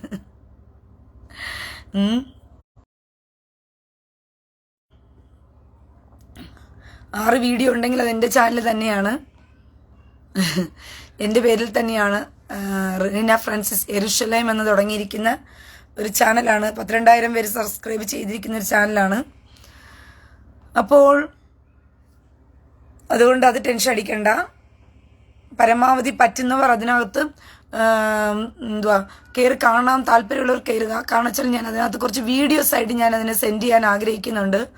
ഈ കാര്യങ്ങളെല്ലാം തെളിവ് സഹിതം പുറത്തു വിടുന്നതിന് വേണ്ടിയിട്ട് വീഡിയോ ആയിട്ട്.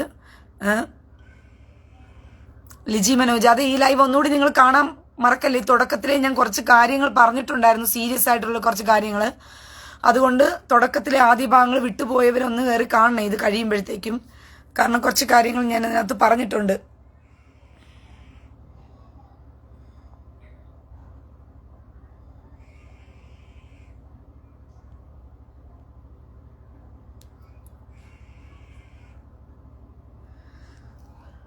ഷവൂത്ത് ഓക്കെ. അപ്പോൾ ഞാൻ പറഞ്ഞു വന്നത് വേറൊന്നും കൊണ്ടല്ല, എല്ലാവരും കാത്തിരിക്കുക, വളരെ വ്യക്തമായി പ്രാർത്ഥനയോടുകൂടി ആയിരിക്കുക. സഹോദരങ്ങളെ, ആപത്ത് വലുതാണ്, ആപത്ത് വലുതാണ് പ്രിയ സഹോദരങ്ങളെ. 194 രാജ്യങ്ങൾക്ക് വാക്സിൻ എടുക്കാത്തവരെ തുറങ്കിലടയ്ക്കാൻ നിയമം പാസ്സാക്കിയിട്ടുണ്ടെങ്കിൽ എന്തായിരിക്കും അവസ്ഥ? നിങ്ങൾ എത്ര പേര് പിടിച്ചു നിൽക്കും? എത്ര പേരുടെ ജോലി നഷ്ടപ്പെടുമെന്നറിയാമോ? ഇംഗ്ലണ്ട്, അമേരിക്ക, യൂറോപ്പിൽ രാജ്യങ്ങൾ മുഴുവനും, GCC കൺട്രികളിൽ മുഴുവനും പണിയെടുക്കുന്നവർ, ഞാനടക്കം, ചിലപ്പോൾ ഇസ്രായേലിൽ പണി എടുക്കുന്ന ഞാനടക്കമുള്ള അനേകരുടെ ജോലികൾ നഷ്ടമാകാൻ പോകുകയാണ്. വാക്സിൻ ഇല്ലാതെ, ഈ വാക്സിൻ എടുക്കാത്തവർ ജോലി എടുക്കാൻ പറ്റില്ല എന്നുള്ള അവസ്ഥ വരാൻ പോവുകയാണ്. എന്നിട്ടും നമ്മൾ വാക്സിൻ എടുക്കില്ല എന്ന് പറഞ്ഞു കഴിഞ്ഞാൽ നമ്മൾ തുറങ്കിലടയ്ക്കാൻ പോകുന്ന അവസ്ഥ വരാൻ പോവുകയാണ്. നിങ്ങൾക്ക് ആ രാജ്യം വിട്ട് പുറത്തേക്ക് പോകാൻ പറ്റുമോ, യാത്ര ചെയ്യാൻ പറ്റുമോ എന്ന് പോലും എനിക്കറിയില്ല. നിങ്ങൾക്ക് ആ രാജ്യം വിട്ട് പുറത്തേക്ക് പോകാൻ പറ്റുമോ എന്നുള്ളത് പോലും എനിക്കറിയില്ല. എനിക്ക് പോയില്ലെങ്കിലും കുഴപ്പമില്ല, എനിക്ക് ഇസ്രായേലിൽ തന്നെ മരിക്കണമെന്നാണ് എൻ്റെ ആഗ്രഹം, മരിച്ചാലും. പക്ഷെ മറ്റുള്ളവരുടെ അവസ്ഥയോ, GCC കൺട്രികളിൽ കിടക്കുന്നവരുടെ അവസ്ഥയോ? നിങ്ങൾക്ക് ആ രാജ്യം വിട്ട് പുറത്തേക്ക് പോകാൻ അവർ അവസരം തരുമോ? എന്തായിരിക്കും? അതുകൊണ്ട് ശക്തി ധരിക്കുവിൻ, ബലപ്പെടുവിൻ പ്രിയ സഹോദരങ്ങളെ. മനസ്സുകൊണ്ടും ശരീരം കൊണ്ടും എല്ലാ തരത്തിലും പോരാട്ടം കഴിക്കേണ്ടതിന് ബലം പ്രാപിക്കാത്തവരെല്ലാവരും തന്നെ പിടിച്ചു നിൽക്കത്തില്ല.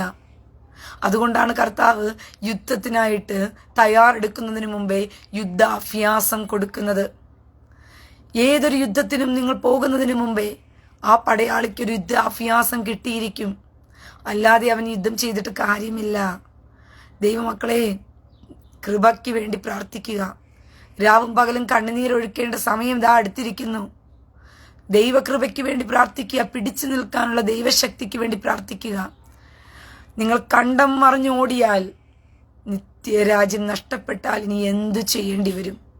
നിങ്ങളുടെ മക്കളെ ചിലപ്പോൾ നിങ്ങളുടെ കയ്യിൽ നിന്ന് ഇവർ പിടിച്ചു വലിച്ച് കൊണ്ടുപോയെന്നിരിക്കും. നിങ്ങളെ ഐസൊലേറ്റ് ചെയ്യുന്ന സമയത്ത് നിങ്ങൾ നിമിത്തം നിങ്ങളുടെ കൂടെ നിന്നാൽ നിങ്ങളുടെ മക്കളുടെ ജീവന് സുരക്ഷിതയില്ല എന്ന് പറഞ്ഞുകൊണ്ട് ഗവൺമെന്റ് നിങ്ങളുടെ കുഞ്ഞുങ്ങളെ ഏറ്റെടുത്തെന്നിരിക്കും. എന്തൊക്കെ വരാൻ പോകുന്നു? ആ കഷ്ടത്തെക്കുറിച്ച് കർത്താവ് പറഞ്ഞിരിക്കുന്നത്, ആ കഷ്ടം എന്ന് പറഞ്ഞാൽ ഇതിനു മുമ്പ് വന്നിട്ടില്ലാത്തതും ഇനി ഒട്ടും വരാത്തതുമായ ഒരു വലിയ കഷ്ടം വരുമെന്നാണ് പറഞ്ഞിരിക്കുന്നത്. ഈ സമയത്താണ് ക്രിസ്ത്യാനികളെ പറ്റിച്ചുകൊണ്ട് പാസ്റ്റർ സമൂഹം മുഴുവനും പഠിപ്പിക്കുന്നത്, കർത്താവ് തന്റെ സഭയെ അതിനു മുമ്പേ എടുത്തോണ്ട് പോകും എന്നൊക്കെ പറഞ്ഞിട്ട് വ്യാജ പഠിപ്പിക്കുന്നത്. കർത്താവ് തന്റെ സഭയെ കൊണ്ടുപോകത്തില്ല. കർത്താവ് തന്റെ സഭയെ തീച്ചൂളയിലൂടെ കടത്തിവിടും. പരീക്ഷ സഹിക്കുന്ന മനുഷ്യൻ ഭാഗ്യവാൻ, അവൻ കൊള്ളാകുന്നവനായി തെളിഞ്ഞ ശേഷം കർത്താവ് തന്നെ വാഗ്ദത്തം ചെയ്ത് സ്നേഹിക്കുന്നവർക്ക് വാഗ്ദത്തം ചെയ്ത് ജീവകിരീടം പ്രാപിക്കും. ഇവിടെ വിശുദ്ധന്മാരുടെ സഹിഷ്ണുതയും വിശ്വാസവും കൊണ്ട് ആവശ്യം. ഇവിടെ വിശുദ്ധന്മാരുടെ സഹിഷ്ണുതയും വിശ്വാസവും കൊണ്ട് ആവശ്യം. സഹിച്ചു നിൽക്കുന്നവൻ ഭാഗ്യവാൻ. അതുകൊണ്ട് വെളിപ്പാട് പുസ്തകം 3-ാം അധ്യായം 10-ാം വാക്യത്തിൽ കർത്താവ് പറയുന്നത്, ഭൂതലത്തിലൊക്കെയും വരുവാനുള്ള പരീക്ഷാകാലത്ത് സഹിഷ്ണുതയോടുകൂടിയുള്ള എൻ്റെ വചനത്തെ നീ കാത്തുകൊണ്ടതിനാൽ ഞാനും നിന്നെ കാക്കും. ഇത് ക്രിസ്ത്യാനിയും യഹൂദനും ലോകത്തിലെ സകല മനുഷ്യരോടും പറഞ്ഞ കാര്യമാ. ഏതവനെങ്കിലും സഹിഷ്ണുതയോടുകൂടി എൻ്റെ വചനത്തെ കാത്തുകൊണ്ടാൽ ഞാനും നിങ്ങളെ കാക്കുമെന്ന് പറഞ്ഞുകൊണ്ട്, സഹിക്കാൻ മനസ്സുണ്ടോയെന്ന് ആദ്യമേ കർത്താവ് നോക്കും. എന്നിട്ടാണ് കർത്താവ് നിങ്ങളെ സംരക്ഷിക്കുന്നതും സംരക്ഷിക്കാത്തതും. കഷ്ടത വരുന്ന സമയത്ത് കഷ്ടതയിൽ നിങ്ങൾ പിറുപിറുക്കുമോ എന്ന് കർത്താവ് നോക്കും.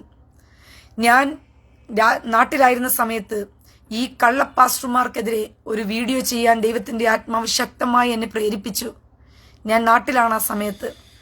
അങ്ങനെ എന്നെ പ്രേരിപ്പിക്കുന്ന സമയത്ത് ഞാൻ പറ്റത്തില്ല കർത്താവേ, എനിക്കതിനുള്ള ശക്തിയില്ല, ഞാനൊരു പെണ്ണാണ്, സാമ്പത്തിക ശേഷിയില്ല, അതുപോലെ തന്നെ ബന്ധുമിത്രാദികളുടെ സപ്പോർട്ടില്ല, യാതൊരു വിധത്തിലും ഒരു ബലവും എനിക്കില്ല, എല്ലാം കൊണ്ടും തകർന്നും താളടിയുമായിരിക്കുന്ന എനിക്ക് ഇതെങ്ങനെ കഴിയും?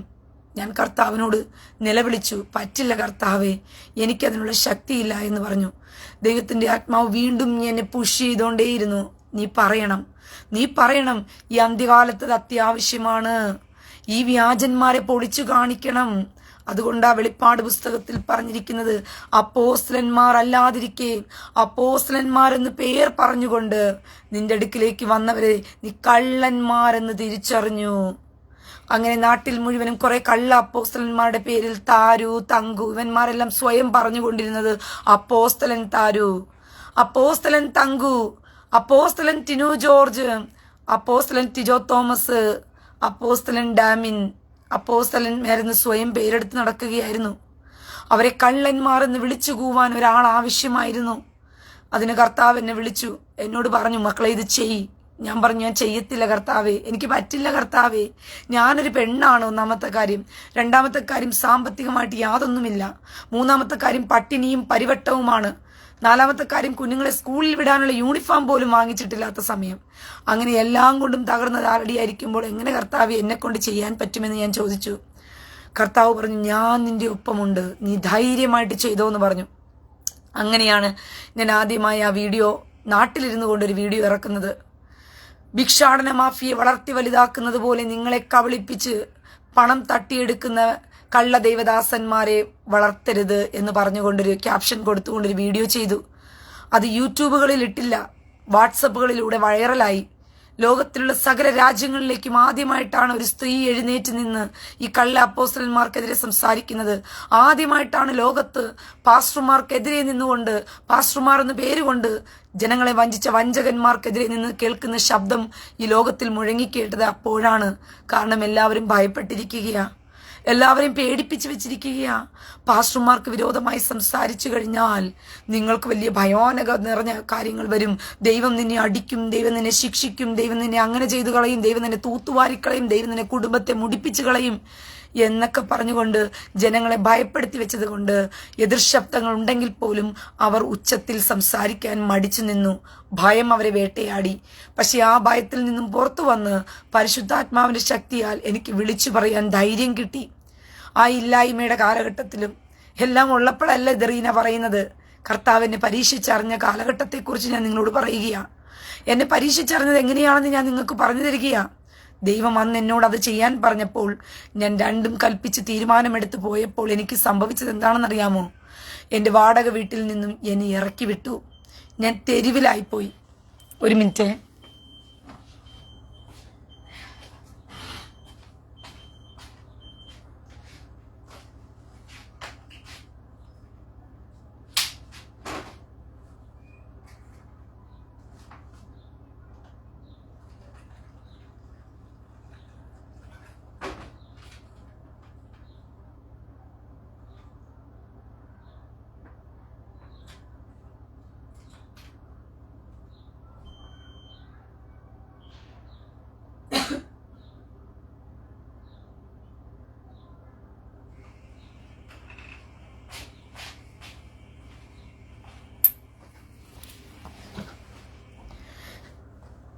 എന്നെ വാടക വീട്ടിൽ നിന്നും ഇറക്കി വിട്ടു. ഞാൻ തെരുവിലായിപ്പോയി. അതിനുശേഷം കയറിക്കിടക്കാൻ കിടപ്പാടമില്ല, കുഞ്ഞുങ്ങൾക്ക് കഴിക്കാൻ ആഹാരമില്ല. ലോഡ്ജിൽ ഞാൻ താമസിക്കേണ്ട ഗതികേട് എനിക്കുണ്ടായി. നേരെ 50,000 രൂപ അഡ്വാൻസ് കൊടുത്ത് ഒരു വീട് വാടകയ്ക്ക് എടുക്കാൻ നിർവാഹമില്ലാത്തത് കൊണ്ട് കഷ്ടതയിലൂടെ കടന്നു പോകേണ്ടി വന്നു. ഏലിയാവ് എന്താ പറയുന്ന ആഹാബിന്റെ നേരെ ചെന്ന് വിളിച്ചു പറഞ്ഞപ്പോൾ ഏലിയാഹുവിന് കെരീത്ത് തോട്ടിലേക്ക് ഓടേണ്ടി വന്നു. അതുപോലെ ഈ സത്യം വിളിച്ചു പറഞ്ഞതിന്റെ പേരിൽ ഞാൻ കഷ്ടതയിലേക്ക് കടന്നുപോയി. ഒരുപാട് പ്രതികൂലങ്ങൾ ഞാൻ നേരിടേണ്ടി വന്നു. എല്ലാവരും പുച്ഛിച്ചു കളിയാക്കി. കണ്ടോ, നിന്റെ ജീവിതം തകർന്നു. ദൈവദാസന്മാർക്കെതിരെ നീ സംസാരിച്ചത് കൊണ്ട് നീ തളർന്ന് താളടിയായിപ്പോയി. കണ്ടില്ലേ, ദൈവം നിന്നെ ശിക്ഷിച്ചത് കണ്ടില്ലേ, ദൈവം നിന്നെ അടിച്ചത് കണ്ടില്ലേ, തെരുവും തിണ്ണയിലും നീ കിടക്കേണ്ട ഗതികേട് വന്നില്ലേ എന്നെല്ലാം പറഞ്ഞ് എന്നെ ആക്ഷേപിച്ചു. അപ്പോഴും ഞാൻ ദൈവത്തിന്റെ മുഖത്തെ തള്ളിപ്പറയാനോ ദൈവം ചെയ്ത പ്രവൃത്തിയെ സന്തോഷത്തോടുകൂടി ഞാൻ സ്വീകരിക്കാൻ തയ്യാറായി. ആ കഷ്ടതയിൽ ഞാൻ സഹിച്ചു നിന്നു. ആ കഷ്ടതയിൽ ഞാൻ കർത്താവിന് വേണ്ടിയിട്ടാണല്ലോ സംസാരിച്ചത്, കർത്താവ് പറഞ്ഞിട്ടാണല്ലോ സംസാരിച്ചത്, എന്നിട്ട് എന്തേ എനിക്ക് ഈ പ്രശ്നം വന്നത് എന്നല്ല നിലവിളിച്ചത്. ഞാൻ അവിടെ സഹിച്ചു നിന്നു. അവിടെ കണ്ണുനീരോടുകൂടി കർത്താവിന്റെ സന്നിധിയിൽ ഞാൻ ഒരു കാര്യം മാത്രം പറഞ്ഞു: നന്ദിയപ്പാ, നന്ദിയപ്പാ, കഷ്ടതയ്ക്കായി നന്ദിയപ്പാ, കഷ്ടതയ്ക്കായി നന്ദിയപ്പാ. അന്ന് ഞാൻ കർത്താവിനോട് ഞാൻ പാട്ടുപാടി സന്തോഷിച്ച് നൃത്തം ചെയ്യുമായിരുന്നു. നിന്നെ തകർക്കുവാനോ നിന്നെ മൂടിക്കുവാനോ അല്ലല്ല ഈ വേദന, നിന്നെ പണിതെടുത്ത് നല്ല പൊന്നാക്കുവാൻ അല്ലയോ ഈ ശോധന. കഷ്ടങ്ങളിലും തളർന്നിടല്ലേ, കണ്ണുനീരിലും കലങ്ങിടല്ലേ, ഞാനെന്നും നിന്റെ ദൈവം, നീ എന്നും എന്റേതാണേ, ഞാനെന്നും നിന്റെ ദൈവം, നീ എന്നും എന്റേതാണേ. ഞാൻ ഇത് സ്ഥിരം പാടുമായിരുന്നു.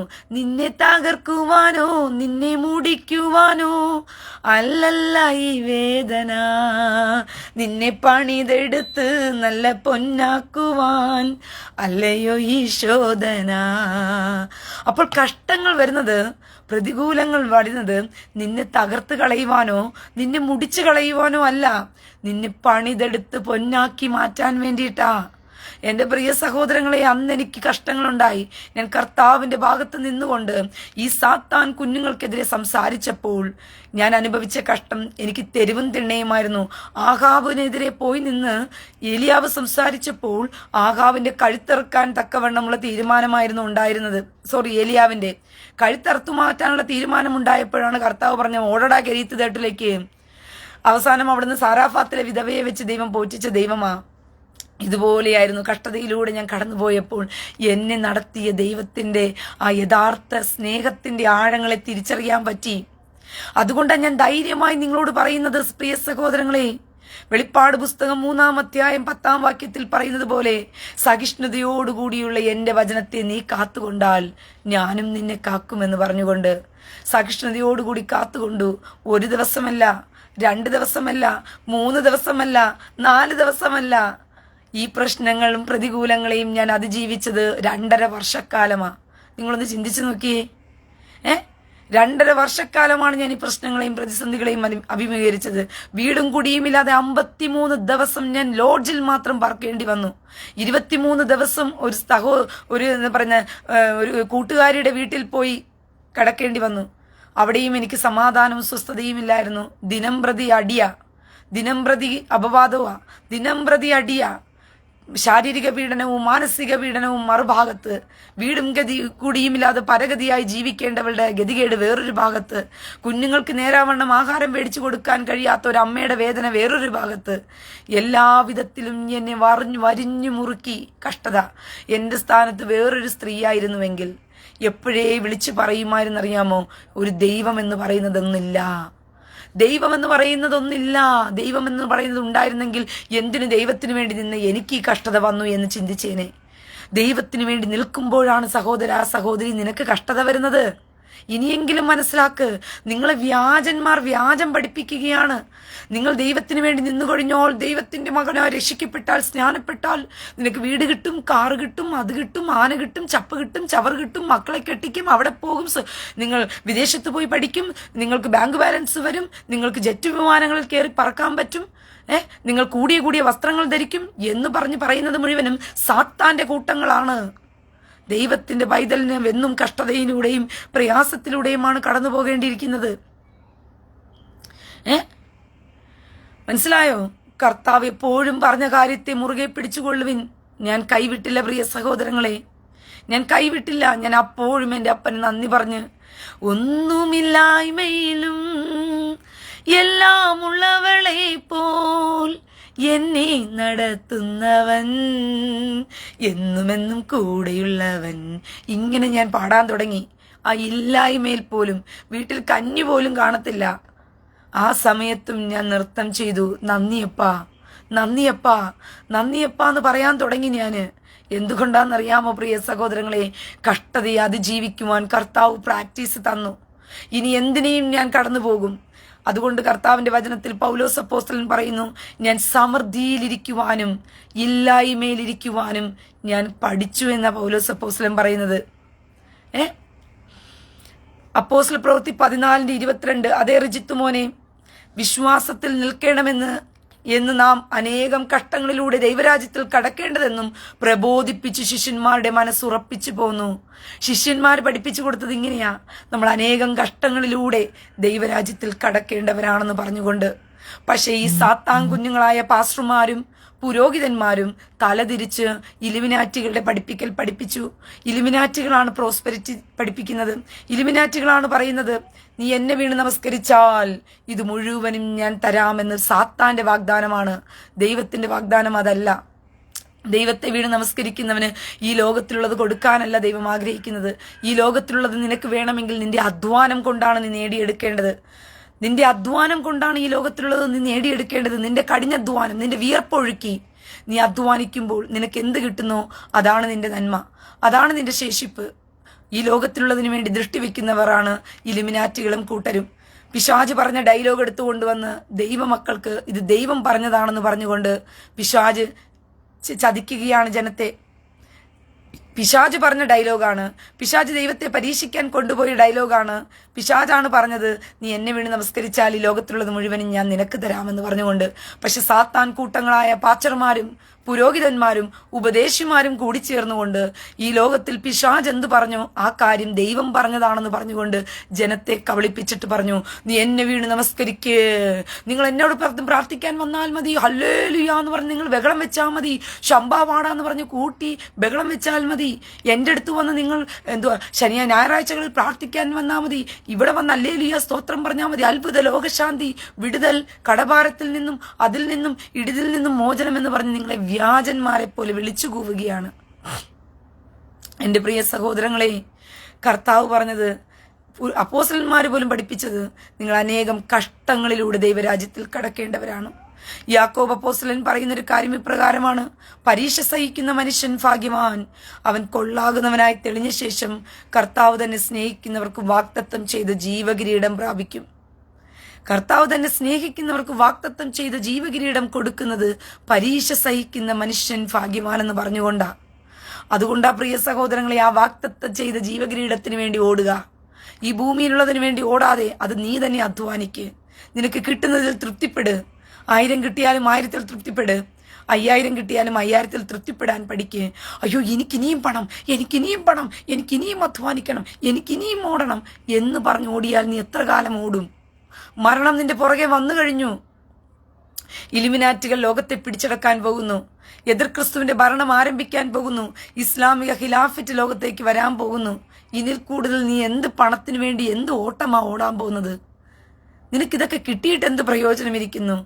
അതുകൊണ്ടാ കർത്താവ് പറയുന്നത്, ദേഹത്തെ കൊല്ലുവാൻ അധികാരമുള്ളവനെ കണ്ട് നിങ്ങൾ പഠിക്കരുത്, ദേഹിയെയും കൂടി കൊല്ലുവാൻ അധികാരമുള്ളവനെ കണ്ട് ഭയപ്പെടുവിൻ. അന്ത്യനാളുകൾ അടുത്തിരിക്കുന്നു പ്രിയ സഹോദരങ്ങളെ, ഉണർന്ന് ജാഗരിച്ചു കൊള്ളുവിൻ. കഷ്ടതയെ പ്രാക്ടീസ് ചെയ്യുവിൻ. നിങ്ങൾ കഷ്ടതയെ പ്രാക്ടീസ് ചെയ്യാൻ പഠിക്കിൻ. എന്ത് കഷ്ടത വന്നാലും അപ്പനെ വിട്ടു മാത്രം ഓടിപ്പോകരുത്. എനിക്ക് അത്രയേ പറയാനുള്ളൂ. ഒരു ഊണിന് ജ്യേഷ്ഠാവകാശം വിറ്റുകളഞ്ഞ യേശാവിനെ പോലെ ആരും അഭക്തരാകാതിരിപ്പാൻ സൂക്ഷിച്ചുകൊള്ളുവിൻ. നാളുകൾ അടുത്തിരിക്കുകയാണ്. ശദ്രക്കും മേശക്കും അഭേദനവും എടുത്ത തീരുമാനത്തെ മനസ്സിൽ ഉറപ്പിച്ചു കൊള്ളുക. ഞങ്ങളുടെ ദൈവം വിടുവിച്ചാലും ഇല്ലെങ്കിലും ശരി, നീ ഉണ്ടാക്കി വെച്ച ബിംബത്തെ ഞങ്ങൾ നമസ്കരിക്കത്തില്ല. ഞങ്ങളുടെ ദൈവം വിടുവിച്ചാലും ഇല്ലെങ്കിലും ശരി, ഈ വാക്സിൻ എടുത്തുകൊണ്ട് ഈ ദൈവത്തിന്റെ മന്ദിരമാകുന്ന ശരീരത്തെ ഞാൻ പൊളിക്കത്തില്ല എന്ന് തീരുമാനമെടുക്കുക. നിങ്ങള് അയ്യോ, നിങ്ങളുടെ ശരീരം ദൈവത്തിന്റെ മന്ദിരമാണ്. ഇത് പൊളിക്കാനാണ് പിശാച് ഗൂഢാലോചന നടത്തുന്നത്. അതിനാണ് പിശാച് സങ്കീർത്തനക്കാരൻ 2-ാം അധ്യായത്തിൽ വളരെ വ്യക്തമായി പറഞ്ഞിരിക്കുന്ന ഒരു കാര്യമാണ്. ഭൂമിയിലെ അധിപന്മാർ കൂടി ആലോചിക്കുന്നത് എന്ത്? ഭൂമിയിലെ അധിപന്മാർ കൂടി ആലോചിക്കുകയാണ്, നാം അവരുടെ കെട്ടുകളെ അഴിച്ച്, അവരുടെ കയറുകളെ അഴിച്ച് അവരുടെ കെട്ടുകളെ വലിച്ചെറിയുക എന്ന് പറഞ്ഞുകൊണ്ട്. എൻ്റെ പ്രിയ സഹോദരങ്ങളെ, അവരുടെ കെട്ടുകളെ പൊട്ടിച്ച് കയറുകളെ വലിച്ചെറിയുക എന്ന് പറഞ്ഞുകൊണ്ട് ഭൂമിയിലെ അധിപന്മാർ കൂടി ആലോചിക്കുന്നു. ഭൂമിയിലെ അധിപന്മാർ എന്ന് പറയുന്നത് ഇന്ന് WHO-യും ലോകാരോഗ്യ സംഘടനയും അതുപോലെ തന്നെ ഐക്യരാഷ്ട്ര സംഘടനയും എന്നു മറവിൽ നടക്കുന്ന ഇലുമിനാറ്റി കൂട്ടങ്ങളാണ് ഭൂമിയിലെ അധിപന്മാർ. ഇവന്മാരെല്ലാം കൂടി ആലോചിക്കുന്നത് നിങ്ങൾക്ക് ദൈവം കെട്ടിവെച്ച ഒരു കെട്ടിനെ അഴിക്കണമെന്നുള്ളതാണ്. നിങ്ങളുടെ കയറുകളെ പൊട്ടിച്ചു കളയണമെന്നുള്ളതാണ്. നിങ്ങൾക്ക് ദൈവം ഒരു കയറ് കെട്ടിവെച്ചിട്ടുണ്ട്. ആ കയറിനെ അറുത്തു മാറ്റിയിട്ട് അതിനെ വലിച്ചെറിയാൻ പ്ലാൻ ചെയ്യുകയാണ്. ആ കർത്താവ് കെട്ടിവെച്ച കയറാണ് DNA എന്ന് പറയുന്ന കയറ്. എൻ്റെ പ്രിയ സഹോദരങ്ങളെ, നിങ്ങൾക്ക് ദൈവം ചെയ്തിരിക്കുന്ന DNA എന്ന് പറയുന്ന കയറാണ് മനുഷ്യനും ദൈവവും തമ്മിലുള്ള ബന്ധത്തിന്റെ ആഴമേറിയ കയറ്. ഒരമ്മയും മകനും തമ്മിലുള്ള പൊക്കിൾക്കുടി ബന്ധം, ഒരമ്മയും കുഞ്ഞും തമ്മിലുള്ള പൊക്കിൾക്കുടി ബന്ധം പോലത്തെ ഒരു ബന്ധമാണ് ദൈവവും മനുഷ്യനും തമ്മിലുള്ള ഒരു ആത്മബന്ധത്തിലേക്ക് മനുഷ്യനെ കൊണ്ടുപോകുന്നത്.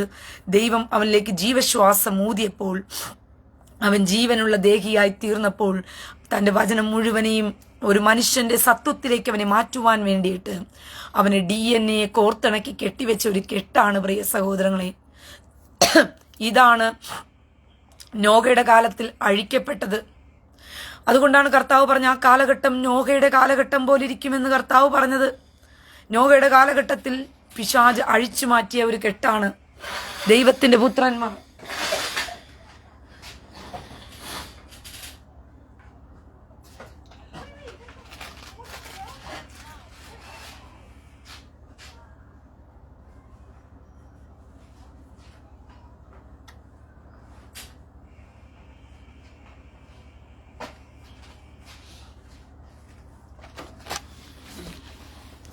ദൈവത്തിന്റെ പുത്രന്മാർ മനുഷ്യപുത്രിമാരെ ഭാര്യമാരായി കണ്ടിട്ട്,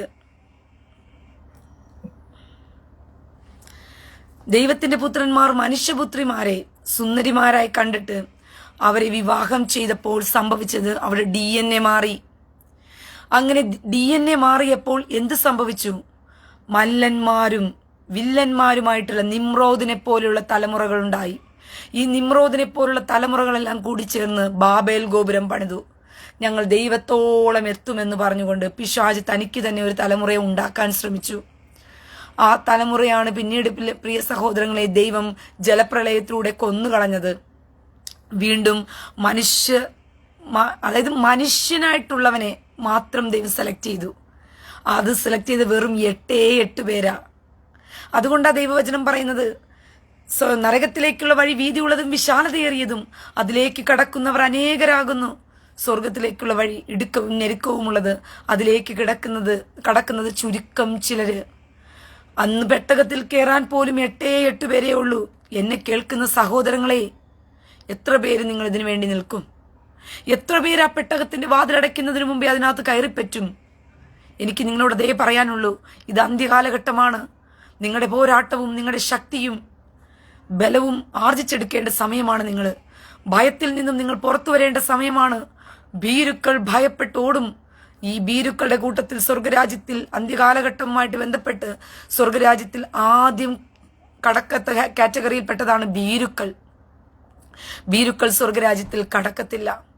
നിങ്ങളെ ശക്തി ആർജിക്കുന്നതിന് വേണ്ടിയിട്ടാണ് ഞാൻ ഈ ഫേസ്ബുക്കിൽ ഞാൻ ഈ ജിഹാദികളോടൊപ്പം ഈ തെറി ജിഹാദ് നടത്തുമ്പോൾ പോലും ഒരു പേടിയുമില്ലാതെ മനുഷ്യരിൽ നിന്നും മാനമിച്ചിക്കാതെ അവന്മാരോട് ഞാൻ ഭയറ്റി നിന്നത് പോലും ഭയത്തിൽ നിന്നും നിങ്ങളെ പുറത്തു കൊണ്ടുവരണമെന്നുള്ള ഒറ്റ ആഗ്രഹം വെച്ചുകൊണ്ടാ.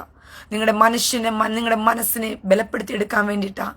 നിങ്ങൾ ഈ നിസാര വാക്കുകളെ പോലും ഇവന്മാരുടെ തെറിയെപ്പോലും നിങ്ങൾ ഭയപ്പെട്ട് ചൂളിപ്പോയാൽ, അതിനു മുമ്പിൽ നാണിച്ചും ലജ്ജിച്ചും തലതാഴ്ത്തിയും നിങ്ങൾ പോയാൽ, നിങ്ങൾ എത്രയെത്ര മാരകമായ പ്രശ്നങ്ങൾ നിങ്ങൾ തലതാഴ്ത്തി പോകും. എത്രയെത്രയോ ഇതിനേക്കാളും വരാൻ പോകുന്ന പ്രതിസന്ധികൾ നിങ്ങൾ കുടുങ്ങിപ്പോകും ഇതിനെപ്പോലും. അതുകൊണ്ടാണ് മനുഷ്യരിൽ നിന്നും നിങ്ങൾ മാനമിച്ഛിക്കരുതെന്ന് ഞാൻ പറഞ്ഞത്. ഞാൻ മനുഷ്യരിൽ നിന്നും മാനമിച്ഛിച്ചിട്ടില്ല. അതുകൊണ്ടാണ് ഞാൻ ധൈര്യമായിട്ട് തന്നെ നിൽക്കാൻ ഉദ്ദേശിച്ചത് പോലും. മനുഷ്യരിൽ നിന്ന് മാനമിച്ഛിക്കാത്തവൻ തീർച്ചയായിട്ടും ദൈവഭാഗത്തിൽ നിന്ന് മാനമിച്ഛിച്ച് മുന്നോട്ട് കടക്കുക തന്നെ ചെയ്യും. കാരണം നമ്മുടെ യുദ്ധവും നമ്മുടെ പോരാട്ടവും ആർക്കു വേണ്ടിയിട്ടുള്ളതാണെന്ന് ദൈവത്തിനറിയാം. നീ ദൈവത്തിന്റെ ഭാഗത്തിൽ നിന്നാണ് യുദ്ധം ചെയ്യുന്നതെങ്കിൽ സാത്താനെ തിരിച്ചറിയും. ആ സാത്താന്റെ തന്ത്രങ്ങൾ എന്ത് തന്നെയാണെങ്കിലും, അവന്റെ ആയുധം എന്താണെങ്കിലും അതിനെ വെട്ടിയിട്ട് നീ മറുകടം നടക്കും. നീ കുതിച്ചു കയറി നീ മുന്നോട്ട് പോകും. അതാണ് സത്യം, അതാണ് യാഥാർത്ഥ്യം.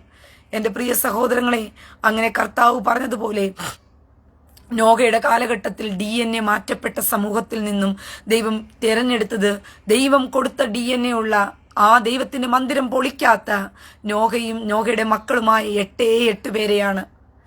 ഇന്ന് അതുപോലെ ആ മന്ദിരത്തെ പൊളിക്കുവാൻ ഇന്ന് സാത്താൻ ആർട്ടിഫിഷ്യൽ ഇന്റലിജൻസിനെ ഉപയോഗിച്ചുകൊണ്ട് ഇന്ന് സാത്താൻ ദൈവത്തിന്റെ മന്ദിരത്തെ പൊളിക്കുന്നതിന് വേണ്ടിയിട്ട്, കൊരിന്ത്യർക്ക് എഴുതിയ ലേഖനം അതിന്റെ 6-ാം അധ്യായം 19-ാം വാക്യം, നിങ്ങൾ ദൈവത്തിന്റെ മന്ദിരമെന്ന് നിങ്ങൾ അറിയുന്നില്ലയോ എന്നാ ചോദിക്കുന്ന. അറിയുന്നില്ലയോ മൂടാ? പൗലോസിന് അറിയാമായിരുന്നു. ഇതറിയാതെ പലതും പറ്റിയും ഈ മന്ദിരം പൊളിക്കാൻ ഏൽപ്പിക്കുമെന്നുള്ളത് പൗലോസിന് അറിയാമായിരുന്നു.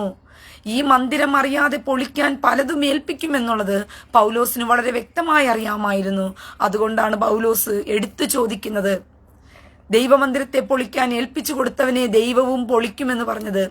നിങ്ങൾ ദൈവത്തിന്റെ മന്ദിരമെന്ന് നിങ്ങൾ അറിയുന്നില്ലയോ എന്നാ ചോദിച്ചത്.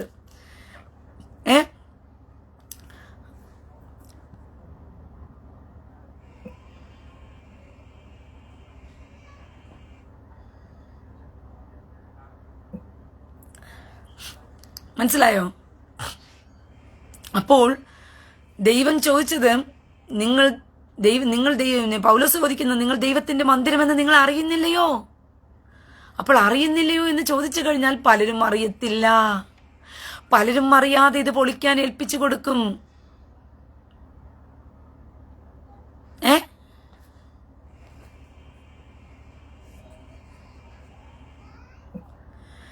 മനസ്സിലായോ?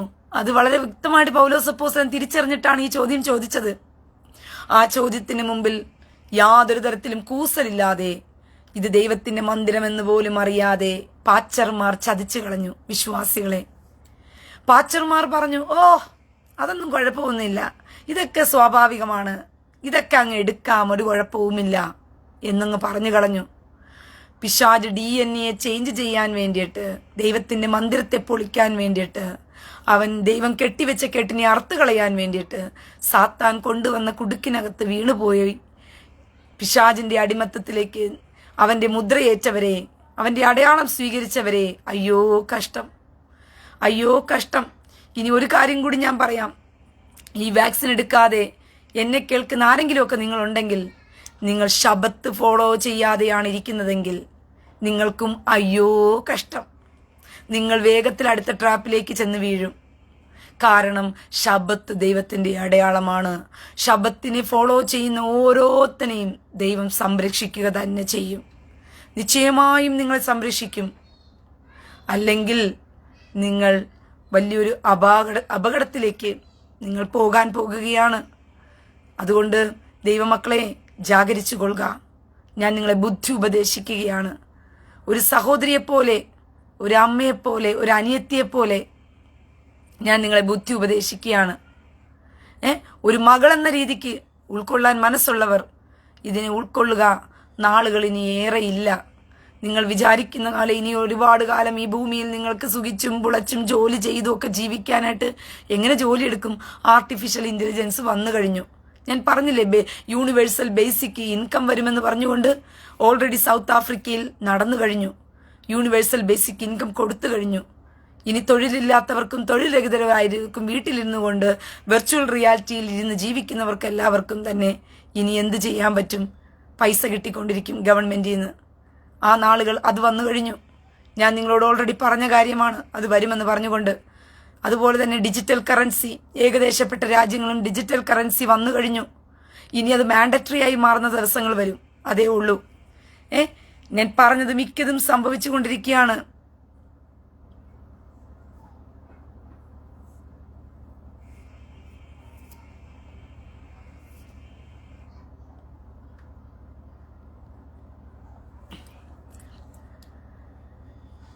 മനസ്സിലായോ?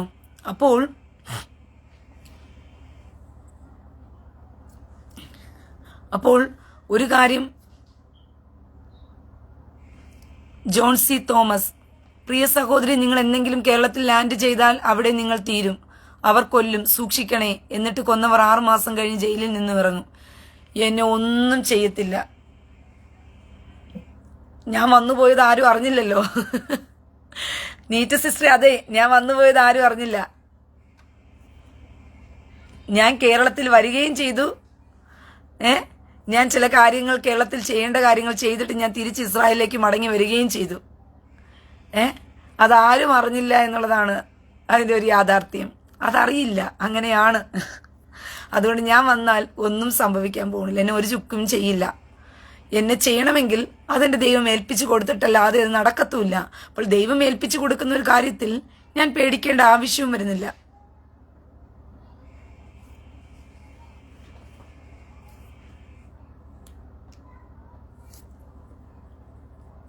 മനസ്സിലായോ? ഈ ഹമാസ് തീവ്രവാദികളുടെ കോട്ടയ്ക്കകത്ത് കടന്നു പോകുന്ന പോലും എന്നെ ഒരു ചുക്കും ചെയ്യാൻ കഴിയാത്തവന്മാർ കേരളത്തിൽ വന്ന് എന്തുണ്ടാക്കാനാ? ഇന്നും കേരളത്തിന്റെ ഭരണം ഇരിക്കുന്നത്, ഇന്ത്യയുടെ ഭരണം ഇരിക്കുന്നത് BJPയുടെ കയ്യിലാണ്. ഒരു ചുക്കും ഇവന്മാർക്ക് ചെയ്യാൻ പറ്റില്ല.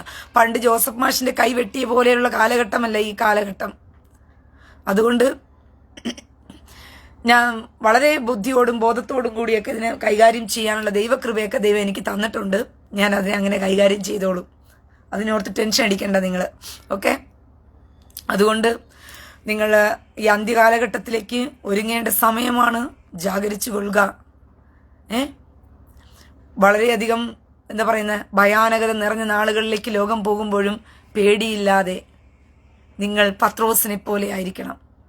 കാരാഗ്രഹത്തിൽ അടയ്ക്കപ്പെട്ടപ്പോഴും ഉറങ്ങിയ പത്രോസ്, സമാധാനത്തോടുകൂടി ഉറങ്ങിയ പത്രോസ്, അതായിരിക്കണം നിങ്ങളും.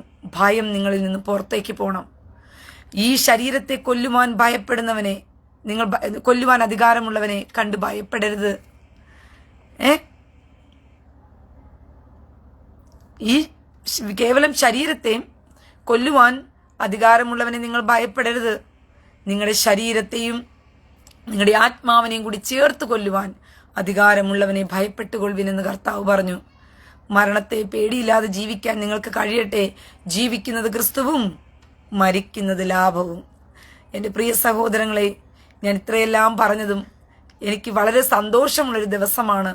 സാധാരണ മഹോദരവകാലം അടുത്തിരിക്കുന്നു, കഷ്ടതയുടെ നാളുകൾ വരാൻ പോകുന്നു എന്നൊക്കെ കേൾക്കുമ്പോൾ ജനങ്ങൾക്ക് ഭയമാണ് ഉണ്ടാകുന്നത്. പ്രത്യേകിച്ചും ക്രിസ്ത്യാനികൾക്കും ഒക്കെ ഭയമാണ് ഉണ്ടാകുന്നത്. കാരണം ആ മഹോദരവകാലത്തെക്കുറിച്ച് ഏകദേശപ്പെട്ടവർക്കും അറിയാം. അതുകൊണ്ട് ആ ഭയത്തിൽ നിന്നും സ്വയം രക്ഷപ്പെടാൻ വേണ്ടിയിട്ടാണ് ഇവരിങ്ങനെ പ്രസംഗിക്കുന്നത്. എന്തുവാണ്?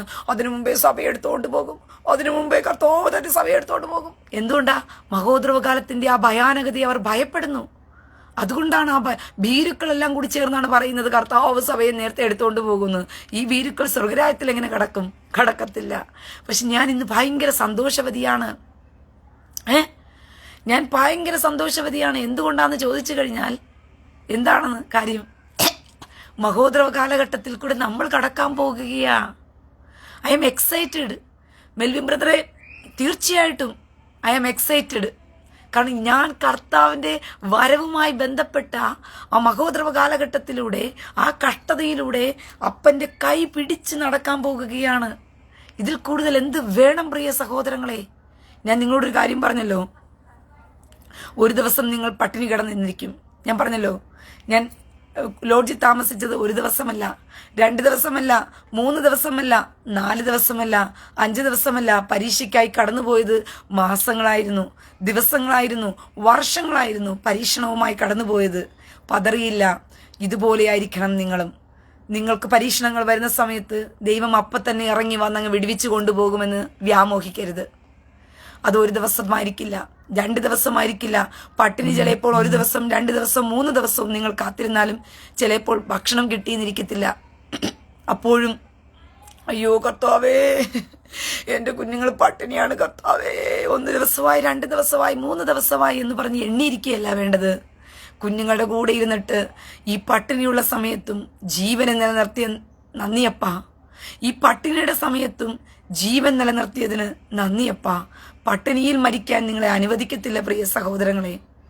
പട്ടിണിയിൽ മരിച്ചു പോകാൻ നിങ്ങൾ ഒരിക്കലും ദൈവം അനുവദിക്കത്തില്ല. വിശ്വസിക്ക്. നീ മരിച്ചാലും കഷ്ടതയിലൂടെ മരണപ്പെടുമെന്നായിരിക്കും, പക്ഷെ പട്ടിണിയിലൂടെ നിന്നെ മരിക്കാൻ ദൈവം അനുവദിക്കത്തില്ല. നിങ്ങൾക്ക് മരണം ഉറപ്പല്ലേ? മരണം ഉറപ്പല്ലേ എല്ലാ മനുഷ്യർക്കും? ആക്സിഡന്റിൽ മരിക്കും, രോഗിയായി മരിക്കും, അല്ലെങ്കിൽ വാർദ്ധക്യ നിമിത്തം മരിക്കും. മരണം ഉറപ്പല്ലേ ആർക്കും? അങ്ങനെയാണെങ്കിൽ ആ മരണം കൊണ്ട് നിനക്ക് ലാഭമുണ്ടോ?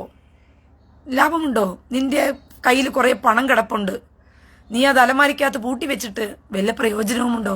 നീ അരി മേടിച്ച് കഴിക്കുന്നില്ല, നീ ആഹാരം നല്ല വസ്ത്രം ഉടുക്കുന്നില്ല, നീ പാർപ്പിടം വാങ്ങിക്കുന്നില്ല, ഒന്നും വാങ്ങിക്കുന്നില്ല. അത് അലമാരിക്കകത്ത് തന്നെ പൂട്ടി വെച്ചിരിക്കുക. ആ പണം കൊണ്ട് വല്ല പ്രയോജനമുണ്ടോ?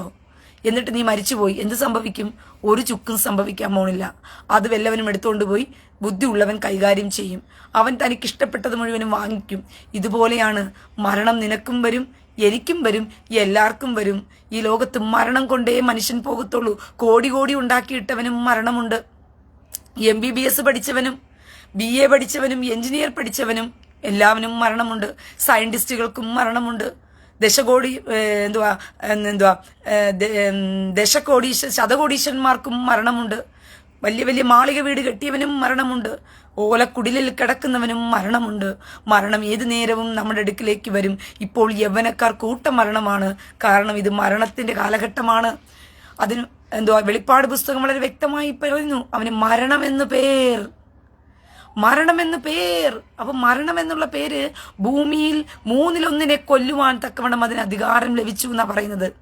കൂട്ടമരണങ്ങൾ ഇനി സംഭവിക്കാൻ പോകുന്നു എന്നുള്ളതാണ് അതിന്റെ യാഥാർത്ഥ്യം.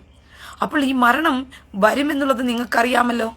അപ്പോൾ ഈ മരണത്തെ ലാഭമാക്കാൻ പഠിക്കുക.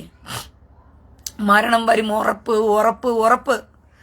പക്ഷെ ആ മരണത്തെ ലാഭമാക്കാൻ പഠിക്കും പ്രിയ സഹോദരങ്ങളെ. ലാഭമാക്കാൻ പഠിക്കും മരണത്തെ. അതുകൊണ്ടാ പറഞ്ഞത് പൗലോസ് അപ്പോസ്തലൻ, ജീവിക്കുന്നത് ക്രിസ്തുവും മരിക്കുന്നത് ലാഭവും എന്ന് പറഞ്ഞത്. മരണത്തെ ലാഭമാക്കണം. അതെങ്ങനെ ലാഭമാക്കും? നിങ്ങൾ രക്തസാക്ഷിയായി മരിക്കണം. സാത്താന്റെ അജണ്ടയ്ക്ക് പോയി വീണ് കൊടുക്കരുത്. അവൻ നിങ്ങളുടെ ശരീരത്തെ വിട്ടു ചോദിക്കും അവന്റെ അജണ്ട നടപ്പാക്കാൻ വേണ്ടിയിട്ട്. അവനോട് പറയണം, ഇത് ദൈവത്തിന്റെ മന്ദിരമാ, ഇതിനെ പൊളിക്കാൻ ഞാൻ അനുവദിക്കത്തില്ല. ദൈവത്തിന്റെ മന്ദിരത്തെ പൊളിക്കുന്നവനെ ഞാനും പൊളിച്ചു കളയുമെന്ന പരിശുദ്ധാത്മാവ് പറയുന്നത്. പൗലോസ് എടുത്തു പറയുക, നിങ്ങൾ ദൈവത്തിന്റെ മന്ദിരമെന്ന് നിങ്ങൾ അറിയുന്നില്ലയോ? അപ്പോൾ അറിയാത്ത മൂഢന്മാരുണ്ടാകും, ഇത് പൊളിക്കാൻ ഏൽപ്പിക്കുന്നവന്മാർ ഉണ്ടാകും എന്ന് വളരെ വ്യക്തമായി പൗലോസ് അപ്പോസ്തലൻ ആത്മാവിൽ കണ്ടു. അതുകൊണ്ടാണ് പൗലോസ് അപ്പോസ്തലൻ ചോദിക്കുന്നത്, നിങ്ങൾ ദൈവത്തിന്റെ മന്ദിരമെന്ന് നിങ്ങൾ അറിയുന്നില്ലയോ?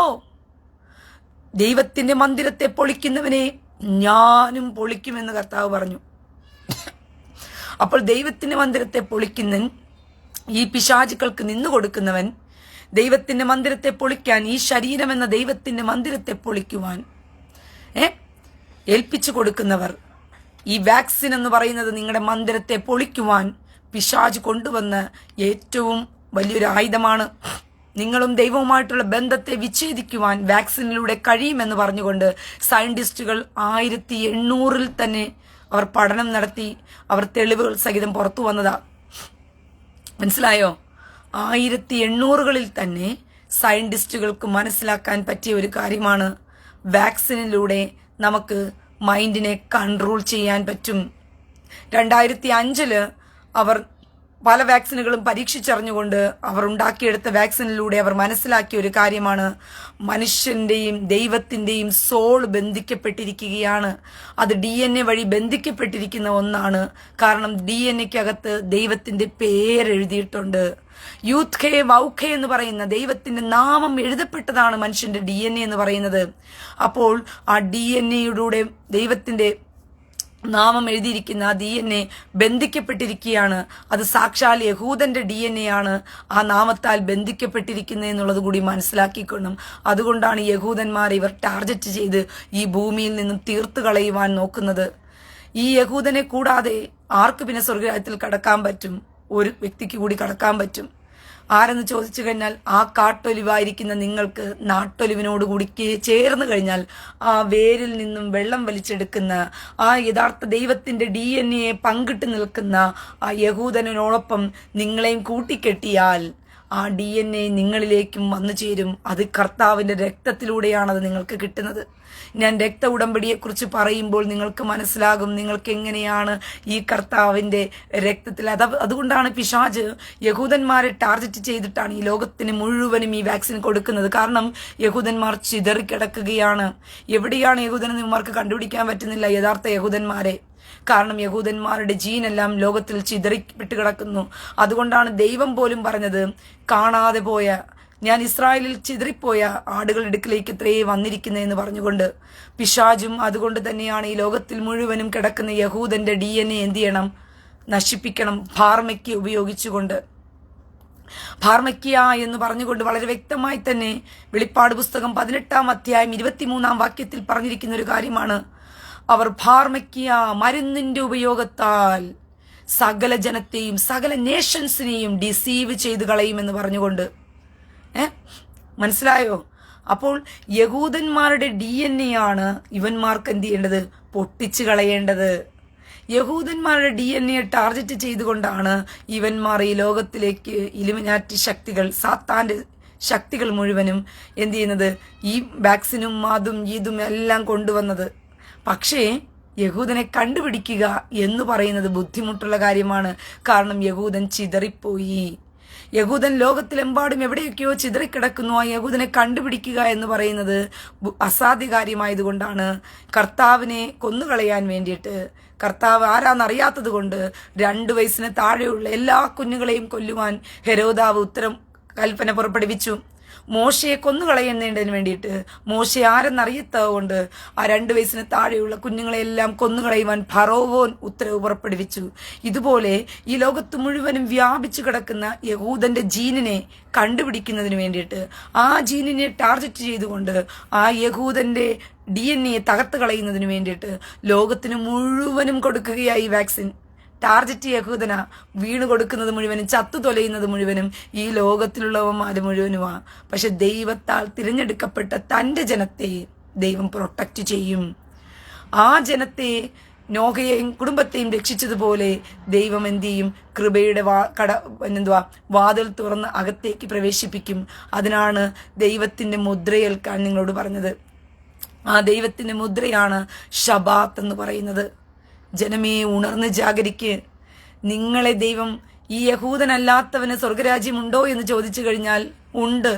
ഒരു വഴിയിലൂടെ മാത്രമേ ഉള്ളൂ.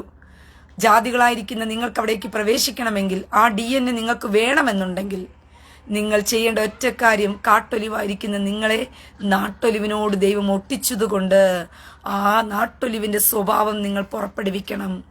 നാട്ടൊലിവിനോട് കൂടെ നിങ്ങൾ ഒട്ടിയിരിക്കണം. അല്പം പോലും പുറകോട്ട് പോകരുത്. യഹൂദന് നൊന്താൽ നിനക്ക് നോവണം. യഹൂദൻ കരഞ്ഞാൽ നീ കരയണം. യഹൂദൻ ചിരിച്ചാൽ നീ ചിരിക്കണം. യഹൂദൻ സന്തോഷിച്ചാൽ നീ സന്തോഷിക്കണം. യഹൂദൻ ദൈവസന്നിധിയിൽ നിലവിളിച്ചാൽ നീ നിലവിളിക്കണം. അങ്ങനെ യഹൂദനുമായിട്ട് നിന്റെ ബന്ധം ആത്മാർത്ഥമായി ബന്ധിക്കപ്പെട്ടിരിക്കണം. ആ കാട്ടൊലിവും നാട്ടൊലിവും കൂടി ബെഡ് ചെയ്ത് കഴിഞ്ഞാൽ പിന്നീട് ആ ബെഡ് ചെയ്ത ആ ഭാഗം നിങ്ങൾക്ക് കാണാൻ പറ്റില്ല. അത് ബട്ട് ചെയ്തതാണെന്ന് പോലും നിങ്ങൾക്ക് തോന്നാത്ത വിധത്തിൽ അത് ചേർന്നിരിക്കും. അങ്ങനെയെങ്കിൽ യഹൂദനിൽ നിന്നും ആ വേരിൽ നിന്നും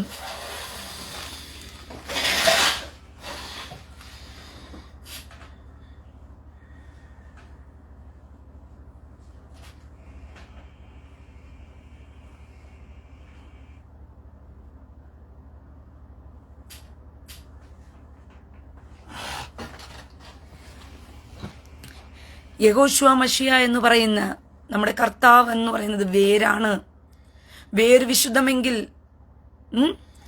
വിശുദ്ധമെങ്കിൽ കൊമ്പുകളും വിശുദ്ധം തന്നെ.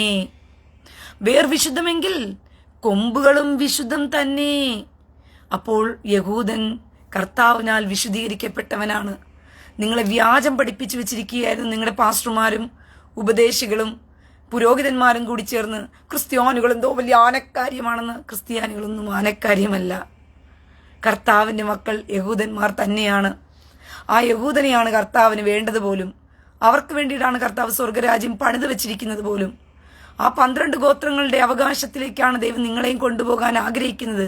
ജാതിക്ക് അതിലേക്ക് കടന്നു വരാൻ ദൈവം അവസരം കൊടുത്തു എന്ന് മാത്രമേ ഉള്ളൂ. ആ അവസരത്തെ കൃത്യമായി ഉപയോഗിക്കുക. ആ അവസരത്തെ കൃത്യമായി ഉപയോഗിക്കുക. വേരിൽ നിന്നും യഹോശുവ മശിയാഹ് എന്ന് പറയുന്ന നമ്മുടെ കർത്താവിൻ്റെ വേരിൽ നിന്നും രക്ഷയും കൃപയും കരുണയും അനുഗ്രഹങ്ങളും എല്ലാം വലിച്ചെടുക്കുന്നത് ആരാ? യഹൂദന. ആ രക്തം ഈ രക്തത്തോട് ഒഴുകി നിൽക്കുകയാണ്. അത് ഒറിജിനൽ സാക്ഷാൽ രക്ത ഉടമ്പടിയാണ്. ആ രക്തത്തെ നിങ്ങൾക്ക് മുറിച്ചു കളയുവാൻ പറ്റത്തില്ല. ആ രക്തം ജീവനുള്ളിടത്തോളം കാലം യഹൂദനും ജീവനുണ്ട്. ആ രക്തത്തിന് ജീവനുള്ളിടത്തോളം കാലം യഹൂദനും ജീവനുണ്ട്.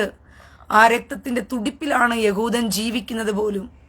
കർത്താവായ യഹോശുവ മശിഹയുടെ രക്തത്തിന്റെ തുടിപ്പിലാണ് യഹൂദന്റെ ജീവൻ നിലനിൽക്കുന്നത്. കാരണം വേരുകൾ കരിഞ്ഞു പോയാൽ കൊമ്പുകളും കരിഞ്ഞു പോകും. കൊമ്പ് കരിഞ്ഞത് കൊണ്ട് വേര് കരിയില്ല പ്രിയ സഹോദരങ്ങളെ. കൊമ്പിന് വെള്ളം കിട്ടിയില്ല എന്ന് പറഞ്ഞുകൊണ്ട് വേര് കരിഞ്ഞു പോകില്ല. പിന്നെയോ വേരിന് വെള്ളം കിട്ടിയില്ലെങ്കിലേ കൊമ്പ് കരിയൂ. വേരിന് വെള്ളം കിട്ടാതെ പോകുമോ? വേരിന് വെള്ളം കിട്ടാതെ പോകുമോ? കാരണം വേരെന്ന് പറയുന്നത് സാക്ഷാൽ നമ്മുടെ കർത്താവായ യഹോശുവ മശിഹയാണ് ആ വേര്. അപ്പോൾ ആ വേര് കരിയില്ല. ആ വേര് കരിയാത്തിടത്തോളം കാലം ആ കൊമ്പുകളും കരിയില്ല. അതുകൊണ്ടാണ് കർത്താവ് പറഞ്ഞത്, ഇസ്രായേലിനെ വെട്ടിയിട്ടാലും ഒരു കുറ്റി ശേഷിക്കും. ഒരു കുറ്റി ശേഷിക്കും. ഇസ്രായേലിനെ നിങ്ങൾ വെട്ടിയിട്ടാലും അതിലൊരു കുറ്റി ശേഷിക്കുമെന്ന് കർത്താവ് പറഞ്ഞത് ചുമ്മാതെയാണോ? കാരണം ആ വേര് അതാണ് എന്ത് ചെയ്യുന്നത്? വളർത്തുന്നത്. ആ വേരെന്ന് പറയുന്നത് ആ രക്ത ഉടമ്പടിക്കകത്ത് കിടക്കിയ ആ രക്തത്തിന് തുടിപ്പുള്ളിടത്തോളം കാലം, ആ രക്തത്തിന് ജീവനുള്ളിടത്തോളം കാലം ആ വേരുകൾക്കും ആ കൊമ്പിനും ജീവനുണ്ട്. ഈ ജീവനുള്ള കൊമ്പിലേക്ക് നിങ്ങളെ കൊണ്ട് ഒട്ടിച്ചു വെക്കാനാ ദൈവം ആഗ്രഹിക്കുന്നത്. നിങ്ങൾക്ക് ജാതികളാണെന്ന് നിങ്ങൾക്ക് തോന്നുന്നുണ്ടോ? എനിക്ക് എങ്ങനെയാണ് രക്ഷയെന്ന് നിങ്ങൾക്ക് തോന്നുന്നുണ്ടോ? ഒറ്റ കാര്യമേ ഞാൻ നിങ്ങളോട് പറയുന്നുള്ളൂ. യഹൂദൻ എന്ന് പറയുന്ന കൊമ്പിനോട് ഒട്ടാൻ നിങ്ങൾ ദൈവത്തോട് ആഗ്രഹിക്കുക, പ്രാർത്ഥിക്കുക. കർത്താവേ, എൻ്റെ സഹോദരന്മാരാണ് യഹൂദന്മാർ. അവരോടാണ് എന്നെ ഒട്ടിച്ചു വെച്ചത്. അവരോടാണ് എൻ്റെ സഹോദരന്മാരാണ് യഹൂദന്മാർ. അവരോടാണ് എന്നെ ഒട്ടിച്ചു വെച്ചത്. അവർ വലിക്കുന്ന രക്തത്തിന്റെ ഉടമ്പടിയിലേക്കാണ് ഞാൻ കടന്നു ചെല്ലുന്നത്. അവർ കർത്താവിന്റെ രക്തം വലിച്ചെടുക്കുകയാ. അവർ ആ ജീവനുള്ള രക്തത്തിലാണ് നിലനിൽക്കുന്നത്. ആ രക്തത്തിലാണ് നിനക്ക് രക്ഷയുള്ളത് പ്രിയ സഹോദരങ്ങളെ. അവർ വലിച്ചെടുത്താലേ നിങ്ങൾക്ക് വെള്ളമുള്ളൂ.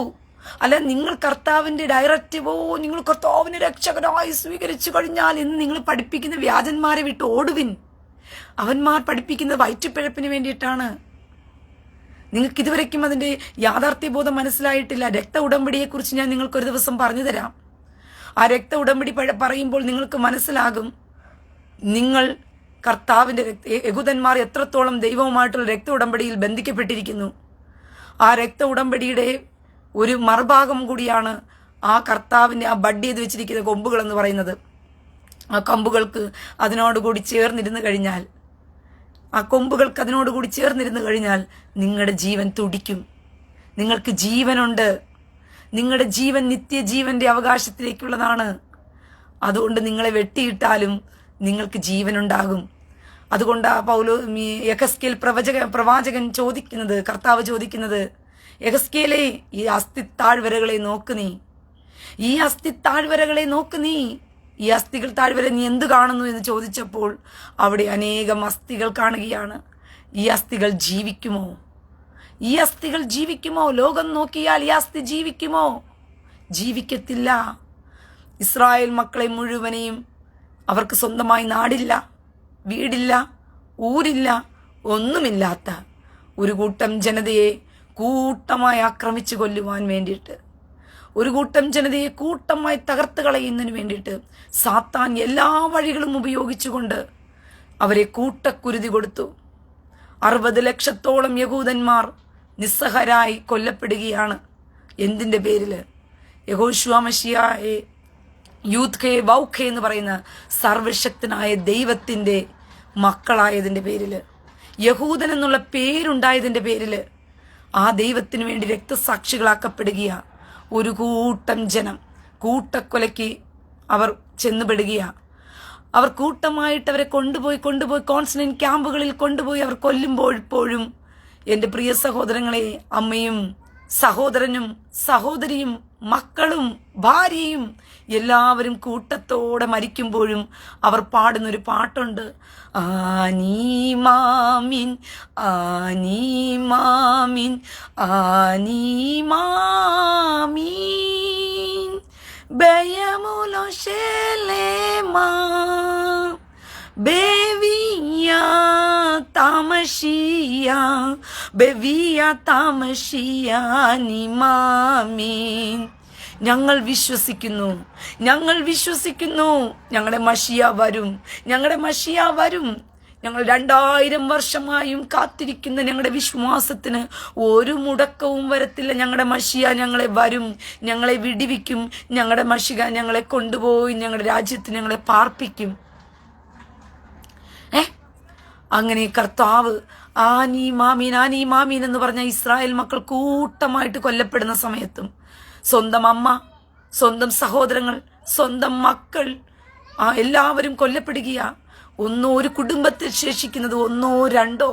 അതുകൊണ്ടാണ് യെഹെസ്കേൽ പ്രവാചകനോട് ദൈവം ചോദിക്കുന്നത്, യെഹെസ്കേലേ നീ നോക്ക് ഈ അസ്ഥി താഴ്വരയെ, ഈ അസ്ഥികൾ ജീവിക്കുമോ? കാരണം ജീവിക്കാൻ പറ്റില്ല. നമ്മളെ കൊണ്ട് പറ്റുമോ പ്രിയ സഹോദരങ്ങളെ? അമ്മ മരിച്ച്, സഹോദരൻ മരിച്ച്, സഹോദരി മരിച്ച്, ഭാര്യ മരിച്ച്, കുഞ്ഞുങ്ങൾ മരിച്ച് ഒറ്റപ്പെടുന്നവന്റെ മാനസികാവസ്ഥ ഒന്ന് ആലോചിച്ച് നോക്കി. വീടില്ല, കുടുംബമില്ല, വസ്തുവില്ല, പണമില്ല, സ്ഥലമില്ല, തെരുവും തിണ്ണയും. എങ്ങനെ ജീവിക്കും ഒരുവൻ? അസ്ഥികളെക്കാളും കഷ്ടമാകും. അവന്റെ മനസ്സും തളർന്ന്, അവന്റെ ശരീരവും തളർന്ന്, അവൻ മൊത്തത്തിൽ താളടിയായി നിൽക്കുന്ന സമയം. അതുകൊണ്ടാണ് കർത്താവ് ചോദിച്ചത്, വടക്ക് നിന്നും കിഴക്ക് നിന്നും പടിഞ്ഞാറ് നിന്നും തെക്ക് നിന്നും ഞാൻ കാറ്റടിപ്പിച്ചുകൊണ്ട് ആ അസ്ഥികൾ ജീവിക്കും. ഈ അസ്ഥികൾ ജീവിക്കും. ഇന്ന് യഹൂദനെ കണ്ടാൽ നിങ്ങൾ പറയുമോ പ്രിയ സഹോദരങ്ങളെ, സകലതും നഷ്ടപ്പെട്ട് ഒരു അസ്ഥിയായി കിടന്നവന്റെ ജീവനാണെന്ന് കിടന്ന് ഇസ്രായേലിൽ തുടിക്കുന്നതെന്ന് നിങ്ങൾക്ക് പറയാൻ പറ്റുമോ? പ്രിയ സഹോദരങ്ങളെ? ഇതാണ് യഹൂദന്റെ കൂടെ ഇരിക്കുന്ന സർവശക്തനായ ദൈവത്തിന്റെ മഹത്വം എന്ന് പറയുന്നത്. യഹൂദനോടൊപ്പം നിൽക്കുന്ന യൂത്ത് വൗഖെ എന്ന് പറയുന്ന സർവശക്തൻ ആരാണെന്നുള്ളതിന്റെ തെളിവാണത്. ഈ ലോകം മുഴുവനും വിധി എഴുതി ഒരിക്കലും എഴുന്നേൽക്കത്തില്ല. കാരണം അവനില്ല. അവന് പ്രത്യാശ വെക്കാൻ എന്തുണ്ടായിട്ടാ പ്രിയ സഹോദരങ്ങളെ? ഒന്ന് മാത്രമേ അവന്റെ പ്രത്യാശയുള്ളൂ, അവൻ വിശ്വസിക്കുന്ന ദൈവം മാത്രമേ ഉള്ളൂ അവന്റെ പ്രത്യാശ. അതുകൊണ്ടാണ് ദൈവം അവനെ പിടിച്ച് കരകയറ്റുകയാ. അസ്ഥി താഴ്വരയിൽ പോയി അതിനെ ഊതാൻ കൽപ്പിച്ച ദൈവം അവനിൽ ജീവശ്വാസം കൊടുത്തുകൊണ്ട് അവനെ കൊണ്ടുവന്ന് നീ തൊടുന്നതെല്ലാം അനുഗ്രഹിക്കപ്പെടും. ഈ ശേഷിപ്പിൽ കർത്താവ് പറയുന്നൊരു കാര്യമായി യെഹെസ്കേൽ പ്രവചനം 8-ാം അധ്യായത്തിൽ ഈ ശേഷിപ്പിൽ ബാക്കിയുള്ളവരോട്, ഈ ശേഷിപ്പുള്ളവരോട്, ഈ ജനത്തിൽ ശേഷിപ്പുള്ളവരോട് ഞാൻ കരുണ കാണിക്കും.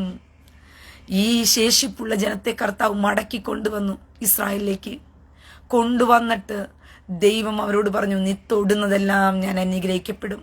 നിന്റെ കുഞ്ഞുങ്ങൾ ഇസ്രായേലിന്റെ ജെറുസലേമിന്റെ തെരുവോരങ്ങളിൽ നിന്റെ കുഞ്ഞുങ്ങൾ നടക്കും, അവർ കളിക്കും, അവരുടെ യൗവനക്കാർ ഓടി നടക്കും, വൃദ്ധന്മാരും വാർദ്ധക്യത്തിൽ വടിപേടിച്ചതിലെ കൂടി നടക്കുമെന്ന് യെരൂശലേമിന് വാഗ്ദത്തം കൊടുത്തു.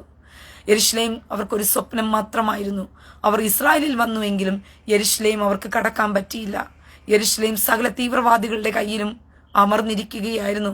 ജോർദാൻ ഒരു ഭാഗത്ത് പിടിച്ചു വെച്ചിരിക്കുന്നു, മറുഭാഗത്ത് യെരൂശലേമിനെ സിറിയയും ഈജിപ്തും ലെബനോനും ഒക്കെ കൂടിച്ചേർന്ന് യെരൂശലേമിന്റെ പല ഭാഗങ്ങളെയും പിടിച്ചു വെച്ചിരിക്കുകയായിരുന്നു. യെരൂശലേം അവർക്ക് കേവലം ഒരു സ്വപ്നം മാത്രമായിരുന്നുകൊണ്ട് ഇസ്രായേലിൽ ഇരിക്കുന്ന ജനം പോലും യെരൂശലേമിനെ നോക്കി കണ്ണുനീർ വിടുകയായിരുന്നു. ഇസ്രായേലിൽ ഇരുന്നു കൊണ്ട് അവർ കർത്താവിനോട് ചോദിക്കുകയായിരുന്നു, ഞങ്ങളുടെ വാഗ്ദത്ത ഭൂമി എന്തേ മടക്കി കിട്ടാത്തത്? ഞങ്ങൾ യെരൂശലേമിൽ കൊണ്ടുവന്ന് ദൈവം പാർപ്പിക്കുമെന്ന് പറഞ്ഞല്ലോ. ഞങ്ങളുടെ യെരൂശലേം തെരുവോരങ്ങളിൽ ഞങ്ങളുടെ കുഞ്ഞുങ്ങൾ ഓടിക്കളിക്കുമെന്ന് കർത്താവ് പറഞ്ഞുവല്ലോ. കർത്താവേ, 1948 ഇസ്രായേൽ മക്കൾ ഇസ്രായേലിൽ കടന്നു വന്നുവെങ്കിലും ആ യഹൂദ ജനതയ്ക്ക് യെരുശലേം ഒരു സ്വപ്നം മാത്രമായിരുന്നു. അവർക്ക് യെരുശലേമിൽ കടക്കാൻ പറ്റില്ലായിരുന്നു. യെരുശലേമിനെ അവർക്ക് തിരിച്ചു കിട്ടിയില്ലായിരുന്നു. പക്ഷേ അവർ കാത്തിരുന്നു. തങ്ങളുടെ ദൈവം പറഞ്ഞ വാഗ്ദത്തം നിവർത്തിക്ക് വേണ്ടി അവർ കാത്തിരുന്നു. പ്രിയ സഹോദരങ്ങളെ, 1967 ശത്രുവിന് ദൈവം ഇളക്കി വിട്ടു. കടന്തൽ കൂട്ടങ്ങളെ ഇടക്കി വിടുന്നത് പോലെ ശത്രുവിനോട് പോയി പറഞ്ഞു. ഈ തുലുക്കനായ തള്ളാഹു എന്ന് പറയുന്ന തള്ളു ദൈവത്തോടും അവന്റെ കൂട്ടാളികളോടും പോയി പറഞ്ഞു, പോയി തൊടടാ എൻ്റെ മക്കളെ, പോയി തൊടടാ എൻ്റെ മക്കളെ എന്ന് പറഞ്ഞപ്പോൾ തള്ളാഹുവും കൂട്ടരും വിചാരിച്ചു, ഓ തള്ളാഹു ദൈവമല്ലേ, എന്നാ പിന്നെ നമുക്ക് പോയിട്ട് എന്ത് ചെയ്യേക്കാം, തള്ളാഹു കൂടെയുള്ളിടത്തോളം കാലം നമ്മൾ ജയം വരിച്ചുകൊള്ളും, തള്ളാഹു കൂടെയുള്ളിടത്തോളം കാലം നമുക്ക് ജയം കിട്ടും, തള്ളാഹു നമ്മളെ വിജയിപ്പിച്ചോളും എന്ന് പറഞ്ഞിട്ട് തള്ളാഹു ജയിപ്പിക്കും എന്നുള്ള ആവേശം മൂത്തുകൊണ്ട് തള്ളാഹുവിൽ വിശ്വാസമർപ്പിച്ചുകൊണ്ട് ഈ കാട്ടുകഴുതകളെല്ലാം കൂടി കൂട്ടമായിട്ട് സിംഹത്തിന്റെ നേരെ പോകുകയാ വേട്ടയാടാനായിട്ട്. യഹൂദ ഗോത്രത്തിന്റെ സിംഹം അവരുടെ കൂടെ ഉണ്ടായിരുന്നത് ഈ കാട്ടുകഴുതകൾ അറിഞ്ഞില്ല, കാട്ടുപന്നികൾ അറിഞ്ഞില്ല. അവരുടെ കൂടെ നിൽക്കുന്നത് യൂത്ത് ഹേ വൗഖേ എന്ന് പറയുന്ന യഹൂദ ഗോത്രത്തിന്റെ സിംഹം അവിടെ കൂടെ ഉണ്ട് എന്ന് പറഞ്ഞുകൊണ്ട് ആരറിഞ്ഞില്ല? ഈ കാട്ടുപന്നികൾ അറിഞ്ഞില്ല എന്നുള്ളതാണ് വാസ്തവമായ കാര്യം. അങ്ങനെ ഈ കാട്ടുകഴുതകൾ അറിയാതെ കയറി വന്നപ്പോൾ ദൈവം ഇസ്രായേൽ മക്കളോട് ഈ ഗിദെയോന് പറഞ്ഞതുപോലെ, ഞാൻ നിനക്ക് ഈ ജനത്തെ നിന്റെ കയ്യിൽ തന്നിരിക്കുന്നു, ഈ ജനത്തെ നിന്റെ കയ്യിൽ തന്നിരിക്കുന്നു. സകലരും കൈവിട്ടു. അമേരിക്ക കൈവിട്ടു, ലണ്ടൻ കൈവിട്ടു. ലോകരാജ്യങ്ങളെല്ലാം അമ്പരപ്പോടുകൂടി നോക്കി നിൽക്കുകയാണ്. ലോകരാജ്യങ്ങളെല്ലാം അമ്പരപ്പോടുകൂടി നോക്കി നിൽക്കുകയാണ്. യഹൂദന്റെ അവസാന മണ്ണിൽ അവനെ പൊതയ്ക്കാൻ വേണ്ടിയിട്ട്, അവന് യഹൂദനെ മുച്ചൂടും മുടിച്ചിട്ട് അവനെ കുഴിയെടുത്ത് അവനെ വെട്ടിമൂടാൻ വേണ്ടിയിട്ട് ലോകരാജ്യങ്ങൾ കാത്തിരിക്കുകയാണ്. ലോകരാജ്യങ്ങളെല്ലാം പറഞ്ഞു, തീർന്നു യഹൂദൻ, അവർ ഇനി ഒട്ടും മുന്നേറാൻ പോണില്ല, യഹൂദൻ തീർന്നു, അവൻ ഇനി മുന്നേറാൻ പോണില്ല എന്ന് പറഞ്ഞ് ലോകരാജ്യങ്ങൾ വിധി എഴുതി. അപ്പോൾ ഇസ്രായേലിന്റെ പരിപാലകനായ ദൈവം പറഞ്ഞു, ഞാൻ നിന്റെ പരിച, നിനക്ക് മുകളിൽ ഞാൻ എൻ്റെ കരം നിന്റെ പരിചയായി നിന്നെ പരിപാലിക്കുമെന്ന് പറഞ്ഞ കർത്താവ് കണ്ടം വഴി ഓടിച്ചു. പ്രിയ സഹോദരങ്ങളെ, 2 ലക്ഷത്തോളം വരെയാണ് കണ്ടം വഴി ഓടിച്ചത്. കണ്ടം വഴി 6 ദിവസം കൊണ്ട്, 1ഉം 2ഉം ദിവസമല്ല, 10,000കണക്ക് 100കണക്ക് ദിവസങ്ങൾ യുദ്ധമെടുത്തിട്ടല്ല, കേവലം 6 ദിവസങ്ങൾ കൊണ്ട് കണ്ടം വഴി ഓടിച്ചു ഇസ്രായേലിനെ. ഈ അറബി തുലുക്കന്മാരെയും തള്ളാഹുവിന്റെ കൂട്ടരെയും. ആദ്യം തന്നെ തള്ളാഹു മുണ്ടും പൊക്കിയിട്ട് എന്ത് ചെയ്തു? ഏത് കണ്ടം കണ്ടോ ആ കണ്ടം വഴിക്ക് തള്ളാഹു ഓടി. തീട്ടം മുഹമ്മദും പുറകെ ഓടി, കൂട്ടാളികളും കൂടി ഓടി. വളരെ ബുദ്ധിപരമായി ദൈവം ഇസ്രായേൽ മക്കൾക്കൊന്നുമില്ലാതിരിക്കെ, യുദ്ധക്കോപ്പുകളൊന്നുമില്ലാതിരിക്കെ, സൈനിക ബലവും സൈനിക ശക്തിയും ഇല്ലാതിരിക്കെ തന്ത്രപരമായിട്ട് ദൈവം കൂടെ ഇരുന്നു കൊണ്ട് ഇസ്രായേലിനൊപ്പം നിന്ന ചരിത്രം ഇന്നലെയും ഇന്നും ബൈബിളിൽ വായിച്ചു തെറിഞ്ഞതുമല്ല. 1967 നമ്മുടെ പിതാക്കന്മാർ ജീവനോടിരുന്ന സമയത്ത് കണ്ട ചരിത്രമാണ്. മനസ്സിലായോ? എന്റെ സഹോദരൻ യാക്കോബ് കണ്ട ചരിത്രമാണ് കണ്ണുകൊണ്ട്. മനസ്സിലായോ? 1967 ഇസ്രായേൽ ജനം കണ്ണുകൊണ്ട് കണ്ട ചരിത്രമാണത്. മനസ്സിലായോ?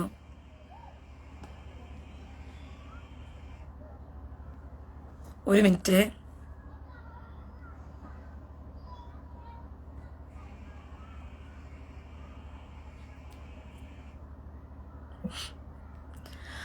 അമീൻ അൽമീൻ പോയി നല്ല സ്വന്തം ഐഡിയ ഒക്കെ ഇട്ടിട്ട് വന്നിട്ട് കമന്റ് ഒക്കെ ഇട്. എൻ്റെ അടുത്ത് യുദ്ധത്തിനാ വരുന്നതെങ്കിൽ ഞാൻ തയ്യാറാ. അപ്പോൾ അതിന് നീ ഒരു തന്തയ്ക്ക് പിറന്നവനായിട്ട് വന്ന് എൻ്റെ മുമ്പിൽ വന്ന് ധൈര്യത്തോട് നിന്ന് യുദ്ധം ചെയ്യും. ഞാൻ നിന്റെ യുദ്ധത്തെ വെല്ലുവിളി ഏറ്റെടുക്കാം. അല്ല, നീ ഫേക്ക് ഐ ഡിയിൽ ഉണ്ടാക്കി വന്നിട്ട് നിനക്ക് പലതും പറയാൻ ഫേക്ക് ഐ ഡി വേണമെങ്കിൽ നിന്റെ തള്ളാഹു എന്ന് പറയുന്ന ഒരുത്തനില്ലേ, അമീൻ അൽമീൻ, പേര് കൊള്ളാം, അമീൻ അൽമീൻ. നിന്റെ തള്ളാഹു കുക്കുംബർ എന്ന് പറഞ്ഞ ഒരുത്തനില്ലേ, തീട്ടം മുഹമ്മദ്, അവന്റെ ഭാര്യ ആയിഷയില്ലേ, അവളുടെ അടുത്ത് പോയാൽ മതി നിന്റെ സോക്കേട് തീർക്കണമെങ്കിൽ. മനസ്സിലായോ? അപ്പോൾ കണ്ടം വഴി ദൈവം എന്ത് ചെയ്തു? ഓടിച്ചു വിട്ടു. പ്രിയ സഹോദരങ്ങളെ, കണ്ടം വഴി ദൈവം ഓടിച്ചു. എന്നിട്ട് കർത്താവ് പറഞ്ഞു, എൻ്റെ മക്കൾക്ക് ഞാൻ കൊടുക്കുമെന്ന് പറഞ്ഞ വാഗ്ദത്ത ദേശം, അവർക്ക് ഞാൻ മടക്കി കൊടുത്തു. എൻ്റെ ദൈവമേ, നിങ്ങൾ ഈ ചരിത്രമൊന്നും ദൈവവചനത്തിൽ ചുമ്മാ വായിച്ചതല്ല. ജീവനുള്ളൊരു ദൈവമുണ്ടോ എന്ന് ചോദിച്ചാൽ നിങ്ങൾ വായിച്ചറിഞ്ഞ അറിവല്ല, നിങ്ങൾക്ക് തലമുറയിലിരുന്ന് കാണാൻ പറ്റിയ അറിവാണത്. ജീവനുള്ള ദൈവം ഇന്നും ഉണ്ട് എന്നുള്ളതിന്റെ തെളിവായി ഇന്നും ഇസ്രായേൽ യുദ്ധത്തിലാ. ഗാസയെ നിർമൂലമാക്കുമെന്ന് സെഫന്യാ പ്രവാചകനിലൂടെ എഴുതി വെച്ചതുപോലെ ഇന്ന് ഗാസ നിർജീവമായി കിടക്കുകയാ, നിർജ്ജന പ്രദേശമായി കിടക്കുകയാ. ഗാസയിലേക്ക് ഞാൻ ജനത്തെ സമാധാനത്തോടു, അഷ്കലോൺ ശൂന്യമാക്കപ്പെടുമെന്ന് പറഞ്ഞു. ശരിയായിരുന്നു. യുദ്ധത്തിന്റെ ആദ്യ നാളുകളിൽ അഷ്കലോൺ ശൂന്യമാക്കപ്പെട്ടിരുന്നു. ഞാൻ അന്ന് ലൈവിൽ ചെല്ലുന്ന സമയത്ത് അവിടെ മനുഷ്യവാസം ഉള്ളതുപോലെ നിങ്ങൾക്ക് തോന്നിയില്ല. അത് ശൂന്യമായി കിടന്നു, ആരുമില്ലായിരുന്നു. പക്ഷെ കർത്താവ് പറഞ്ഞു, ഞാൻ അവരെ മടക്കിക്കൊണ്ടുവരും. അഷ്കലോണിലേക്ക് എൻ്റെ ജനത്തെ ഞാൻ മടക്കിക്കൊണ്ടുവന്നിട്ട് അവർ സുഖമായി കിടന്ന് ഉച്ചയ്ക്ക് ഉറങ്ങുമെന്ന് കർത്താവ് പറഞ്ഞു. ഇന്ന് അഷ്കലോണിലെ ജനം സുഖമായി കിടന്നുറങ്ങുകയാ. അപ്പോഴും കർത്താവ് പറഞ്ഞു, ഗാസ നിർജ്ജനമായി തീരുമെന്ന് പറഞ്ഞു. ഗാസ നിർജ്ജനമായി കിടക്കുകയാണെന്ന് സെഫന്യാ പ്രവാചകനിലൂടെ അരുളി ചെയ്തത് നിവൃത്തിയായിക്കൊണ്ടിരിക്കുകയാ. എൻ്റെ ജനമേ, ഉണർന്ന് ജാഗരിക്ക്. ജീവനുള്ള ദൈവത്തിന്റെ സാക്ഷിയായിരിക്കാൻ ദൈവം നിങ്ങളെ തിരഞ്ഞെടുത്തപ്പോൾ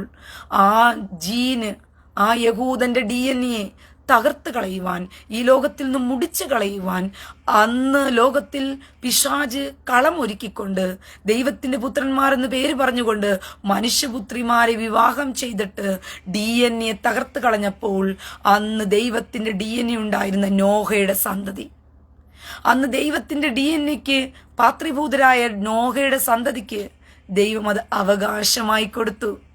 അവരുടെ മനുഷ്യ DNA ആയിരുന്നു.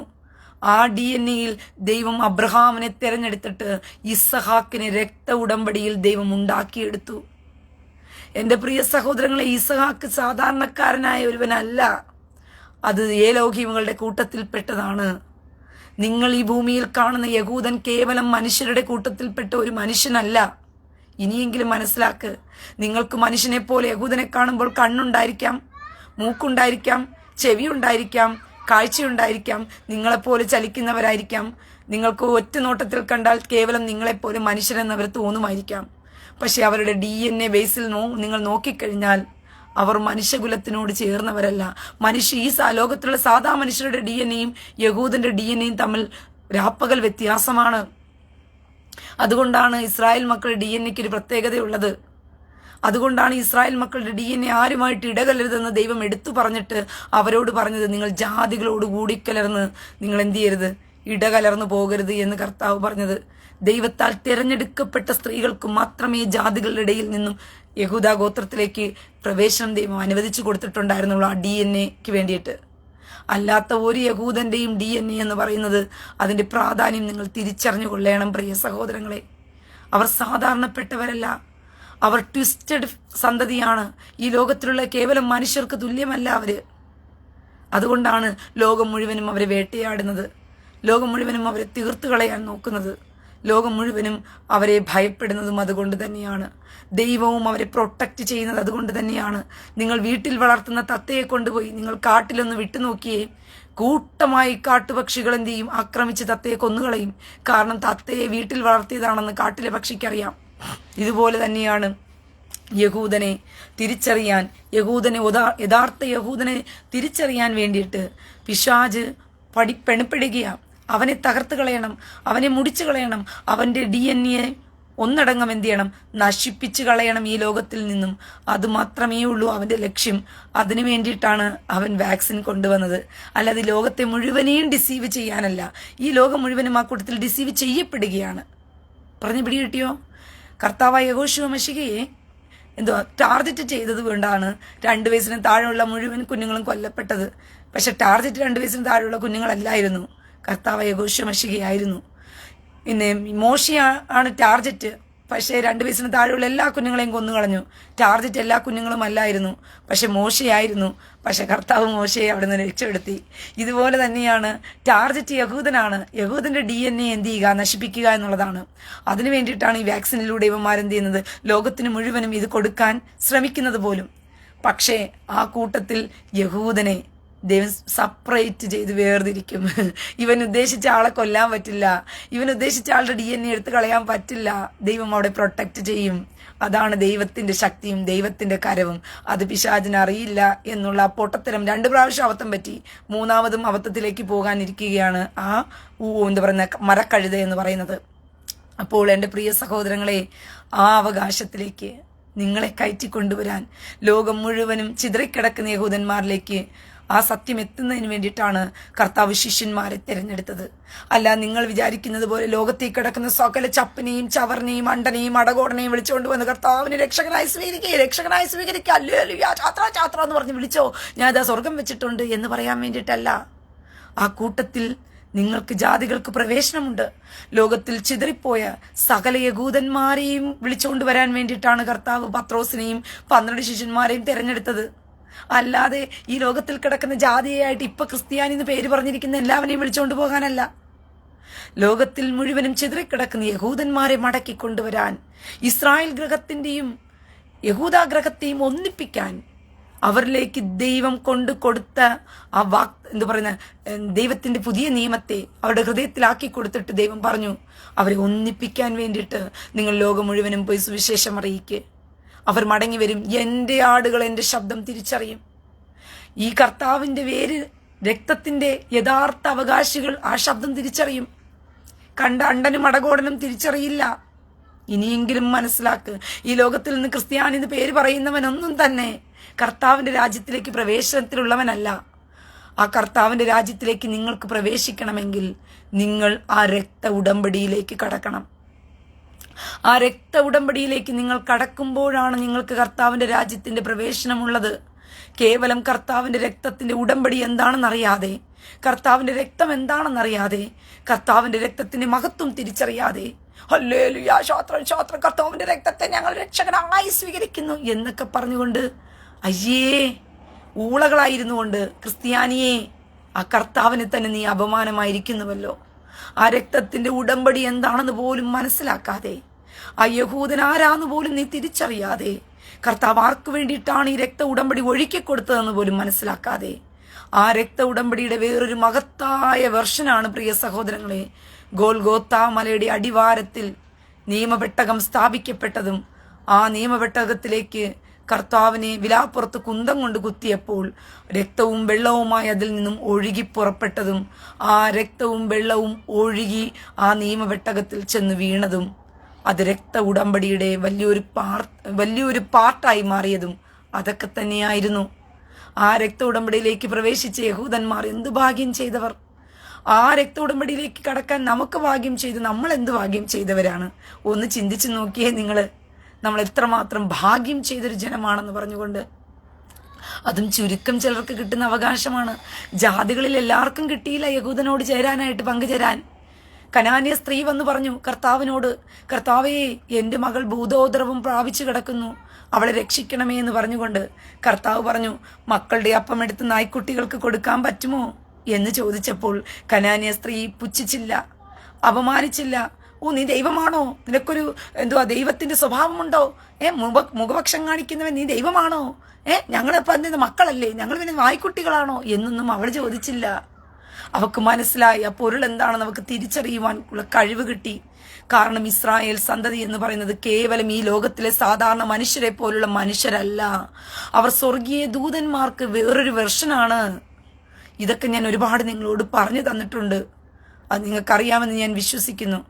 അതുകൊണ്ട് കനാന്യ സ്ത്രീ പറഞ്ഞു, യജമാനനേ, നായ്ക്കുട്ടികൾ പോലും ആ മേശമേൽ നിന്ന് വീഴുന്ന അപ്പനുറുക്കുകൾ കൊണ്ട് ഉപജീവിക്കുന്നുവല്ലോ, അത് തന്നാ മതി യജമാനനെ എന്ന് പറഞ്ഞുകൊണ്ട് ആ കനാന്യ സ്ത്രീ ദൈവസന്നിധി താഴുകയാണ്. അവൾ യഹൂദന്റെ നേരെ നിഗളിക്കുകയല്ല, എന്തേ അവന്മാര് മാത്രമേ ഉള്ളൂ മക്കള്, അപ്പൊ ഞങ്ങൾ പിന്നെ ആരാ എന്നൊന്നുമല്ല അവൾ ചോദിച്ചത്. അവൾ യഹൂദന്റെ നേരെ നിഗളിക്കുകയല്ല, അവൾ സമ്മതിച്ചു കൊടുക്കുകയാ. ആ മക്കളുടെ ഭക്ഷണം വേണ്ട കർത്താവേ, ആ നായ്ക്കുട്ടികളുടെ തന്നാ മതി, ആ മേശയിൽ നിന്നും വീഴുന്ന അപ്പനുറുക്കുകൾ മതി കർത്താവേ എന്ന് പറഞ്ഞപ്പോൾ കർത്താവ് പറഞ്ഞു, ഇസ്രായേലിൽ പോലും ഞാൻ ഇങ്ങനെ ഒരു വിശ്വാസം കണ്ടിട്ടില്ല എന്ന് കർത്താവ് പറഞ്ഞു. അതായത് ചിതറിപ്പോയ യഹൂദന്മാരിൽ പോലും ഇങ്ങനെ ഒരു വിശ്വാസം കണ്ടെത്താൻ ബുദ്ധിമുട്ടാണെന്നാണ് കർത്താവ് പറഞ്ഞത്. അങ്ങനെയാണ് കർത്താവ് എന്ത് ചെയ്തത്? അവളെ തെരഞ്ഞെടുത്തത്. ശമരിയക്കാരി സ്ത്രീ, അവളുടെ അടുക്കിലേക്ക് കർത്താവ് പോവുകയാണ്. ഈ ശമരിയാക്കാരി സ്ത്രീയും ഈ ശമരിയ ജനവും യൂത്ത്ഹേ വൗഖേ എന്ന് പറയുന്ന സത്യദൈവത്തെ തന്നെ വിളിച്ച് ആരാധിക്കുന്നവരാണ്. അവർക്ക് വേറൊരു ദൈവമില്ല. ഒരുപാട് പേര് അന്യ ദൈവങ്ങളെ വിളിച്ച് ആരാധിക്കുമ്പോഴും ശമരിയർ അന്നും യൂത്ത്ഹേ വൗഖേ എന്ന് പറയുന്ന സത്യദൈവത്തെ വിളിച്ച് ആരാധിക്കുകയാണ്, ജാതികളായിരുന്നിട്ട് പോലും. എന്തുകൊണ്ടാണെന്നറിയാമോ? അവർ യൂത്ത്ഹേ വൗഖേ എന്ന് പറയുന്ന സത്യദൈവത്തെ വിളിച്ച് ആരാധിക്കേണ്ട കാരണമെന്ന് പറയുന്നത്, മിസ്രയീമിൽ നിന്നും ആ ജനം പുറപ്പെട്ടു വന്നപ്പോൾ അവരുടെ ശ്രുതി ലോകമെങ്ങും പടർന്നു. അവർക്കൊരു ദൈവമുണ്ട് എന്നും ആ ദൈവമാണ് ഇസ്രായേൽ മക്കളെ വിളിച്ച് രക്ഷപ്പെടുത്തിയതെന്നും പറഞ്ഞുകൊണ്ട് അവർ മനസ്സിലാക്കിയെന്നും അന്നു മുതൽ ഈ ശമരിയർ എന്ന് പറയുന്നവർ യൂത്ത്ഹേ വൗഖേ എന്ന് പറയുന്ന സത്യദൈവത്തെ വിളിച്ച് പ്രാർത്ഥിക്കുവാൻ തുടങ്ങി. അവരുടെ വിഗ്രഹങ്ങളെ അവർ എടുത്തു കളഞ്ഞു. അതുകൊണ്ട് യഹൂദന്മാരുടെ നിയമമനുസരിച്ച് യഹൂദന്മാർക്ക് യെരുശലേം ദേവാലയത്തിൽ ഈ ശമരിയരെ പ്രവേശിപ്പിക്കാൻ പറ്റില്ല. അതുകൊണ്ട് അവർ യെരുശലേമിന്റെ മലയിൽ പോയി പ്രാർത്ഥിക്കാതെ ശമരിയരുടെ മലയിൽ ഇരുന്ന് പ്രാർത്ഥിക്കാൻ തുടങ്ങി. അങ്ങനെ ആ ശമരിയാക്കാരി സ്ത്രീയുടെ അടുക്കിലേക്ക് കർത്താവ് ചെല്ലുകയാണ്. അവളോട് ചെന്നിട്ട് കർത്താവ് പറഞ്ഞു, നീ ഒരു യഹൂദനായിരിക്കെ എന്റെ അടുക്കൽ വന്ന് വെള്ളം ചോദിക്കുന്നുവോ? മശിക വരുമെന്ന് ഞങ്ങൾക്കറിയാം.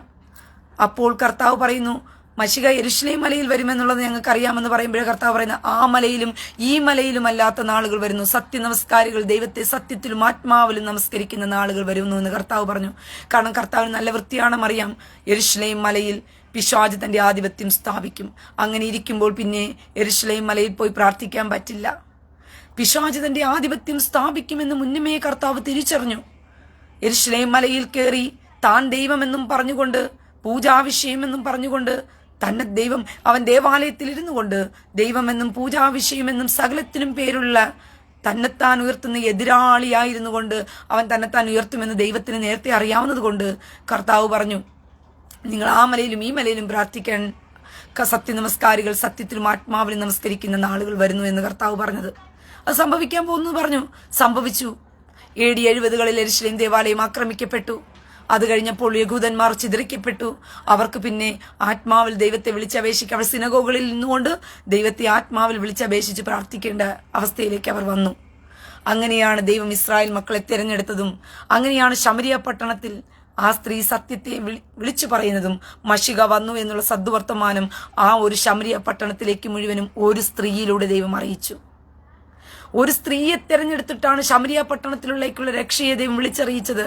ആ സ്ത്രീയാണ് പ്രിയ സഹോദരങ്ങളെ ഇന്ന് ലോകത്തിൽ പാച്ചർമാരെന്ന് പറയുന്നവന്മാർ ഈ തുലുക്കന്മാർ ചെയ്യുന്നത് പോലെ, ഈ തള്ളാഹുവിന്റെ കൂട്ടങ്ങൾ ചെയ്യുന്നത് പോലെ സ്ത്രീയെ അപ്പിക്കുപ്പായത്തിലിട്ടുകൊണ്ട് അവളെ മൂടിക്കെട്ടുന്നത് എന്തിനാന്ന് ചോദിച്ചു കഴിഞ്ഞാൽ, സ്ത്രീയിലൂടെ ദൈവത്തിന് ചെയ്തെടുക്കാൻ പറ്റുന്ന കാര്യങ്ങൾ വലുതാണെന്ന് മനസ്സിലാക്കിയത് കൊണ്ട് അവരെ അടിമകളാക്കി വെച്ചിരിക്കുകയാണ്.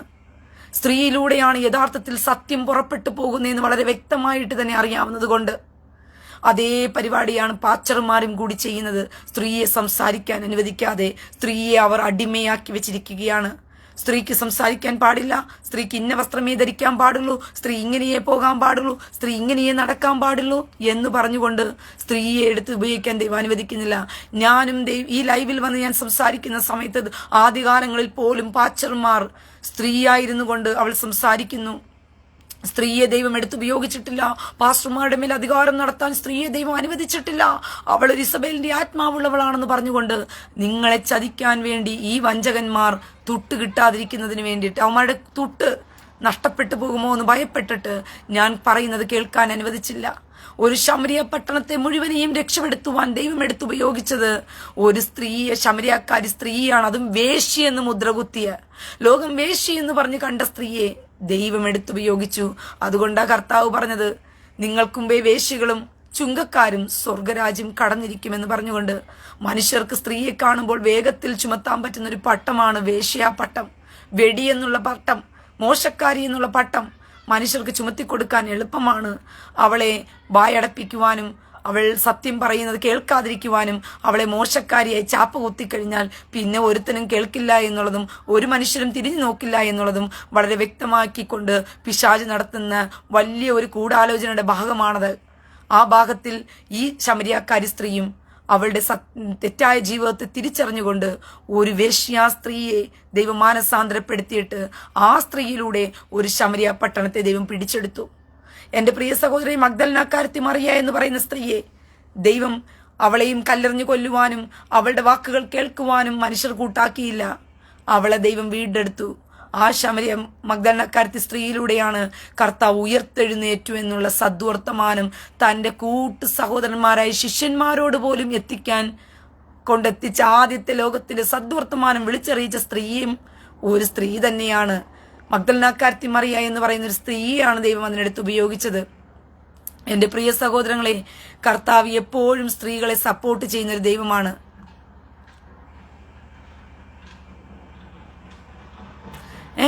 കർത്താവിന് സ്ത്രീകളുടെ ബലഹീനതകളെ വളരെ നന്നായി അറിയാവുന്നത് കൊണ്ട് കർത്താവ് തക്ക സമയത്ത് സ്ത്രീകളെ എടുത്തുപയോഗിക്കും.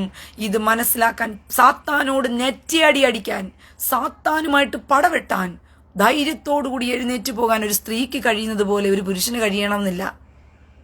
അതുകൊണ്ടാണ് ചില സമയങ്ങളിൽ ദൈവം സ്ത്രീകളെ എടുത്ത് ഉപയോഗിക്കുന്ന ചില കാര്യങ്ങൾക്ക്. אפשר להוריד אותה על כיסא? לא, עכשיו 8:30. עכשיו כבר אחרי 8:30, עכשיו כבר 9. מה? עכשיו כבר 9. 9? איפה בלומה? אולי היא הלכה לישון, נכון? כן? כן. מתי היא רוצה לקום? היא אמרה לי ש8:30. היא אמרה לך כן. אותה ב8:30? כן. אז קדימה, תורידי אותה, בסדר. אנחנו בחוץ נהיה איתה. מי לעזור לה? אני אעזור לך? בסדר. אז תשבי יפה, ומה אנחנו בעצם אמרנו שזה אני באה. כי אם גלובה ישנת, אז בוא ניתן לה לישון. מי? לא, החמותי, אם היא יושנת, כן. אז ניתן לה לישון, אנחנו ננסה לעזור לה. בסדר. אני באה. സഹോദരങ്ങൾ, ഞാൻ ഒരു അരമണിക്കൂർ കഴിഞ്ഞ് വീണ്ടും ലൈവ് വരാവേ. אתי, גיד יום טף, אוקיי? תשבי, ഒരു അരമണിക്കൂർ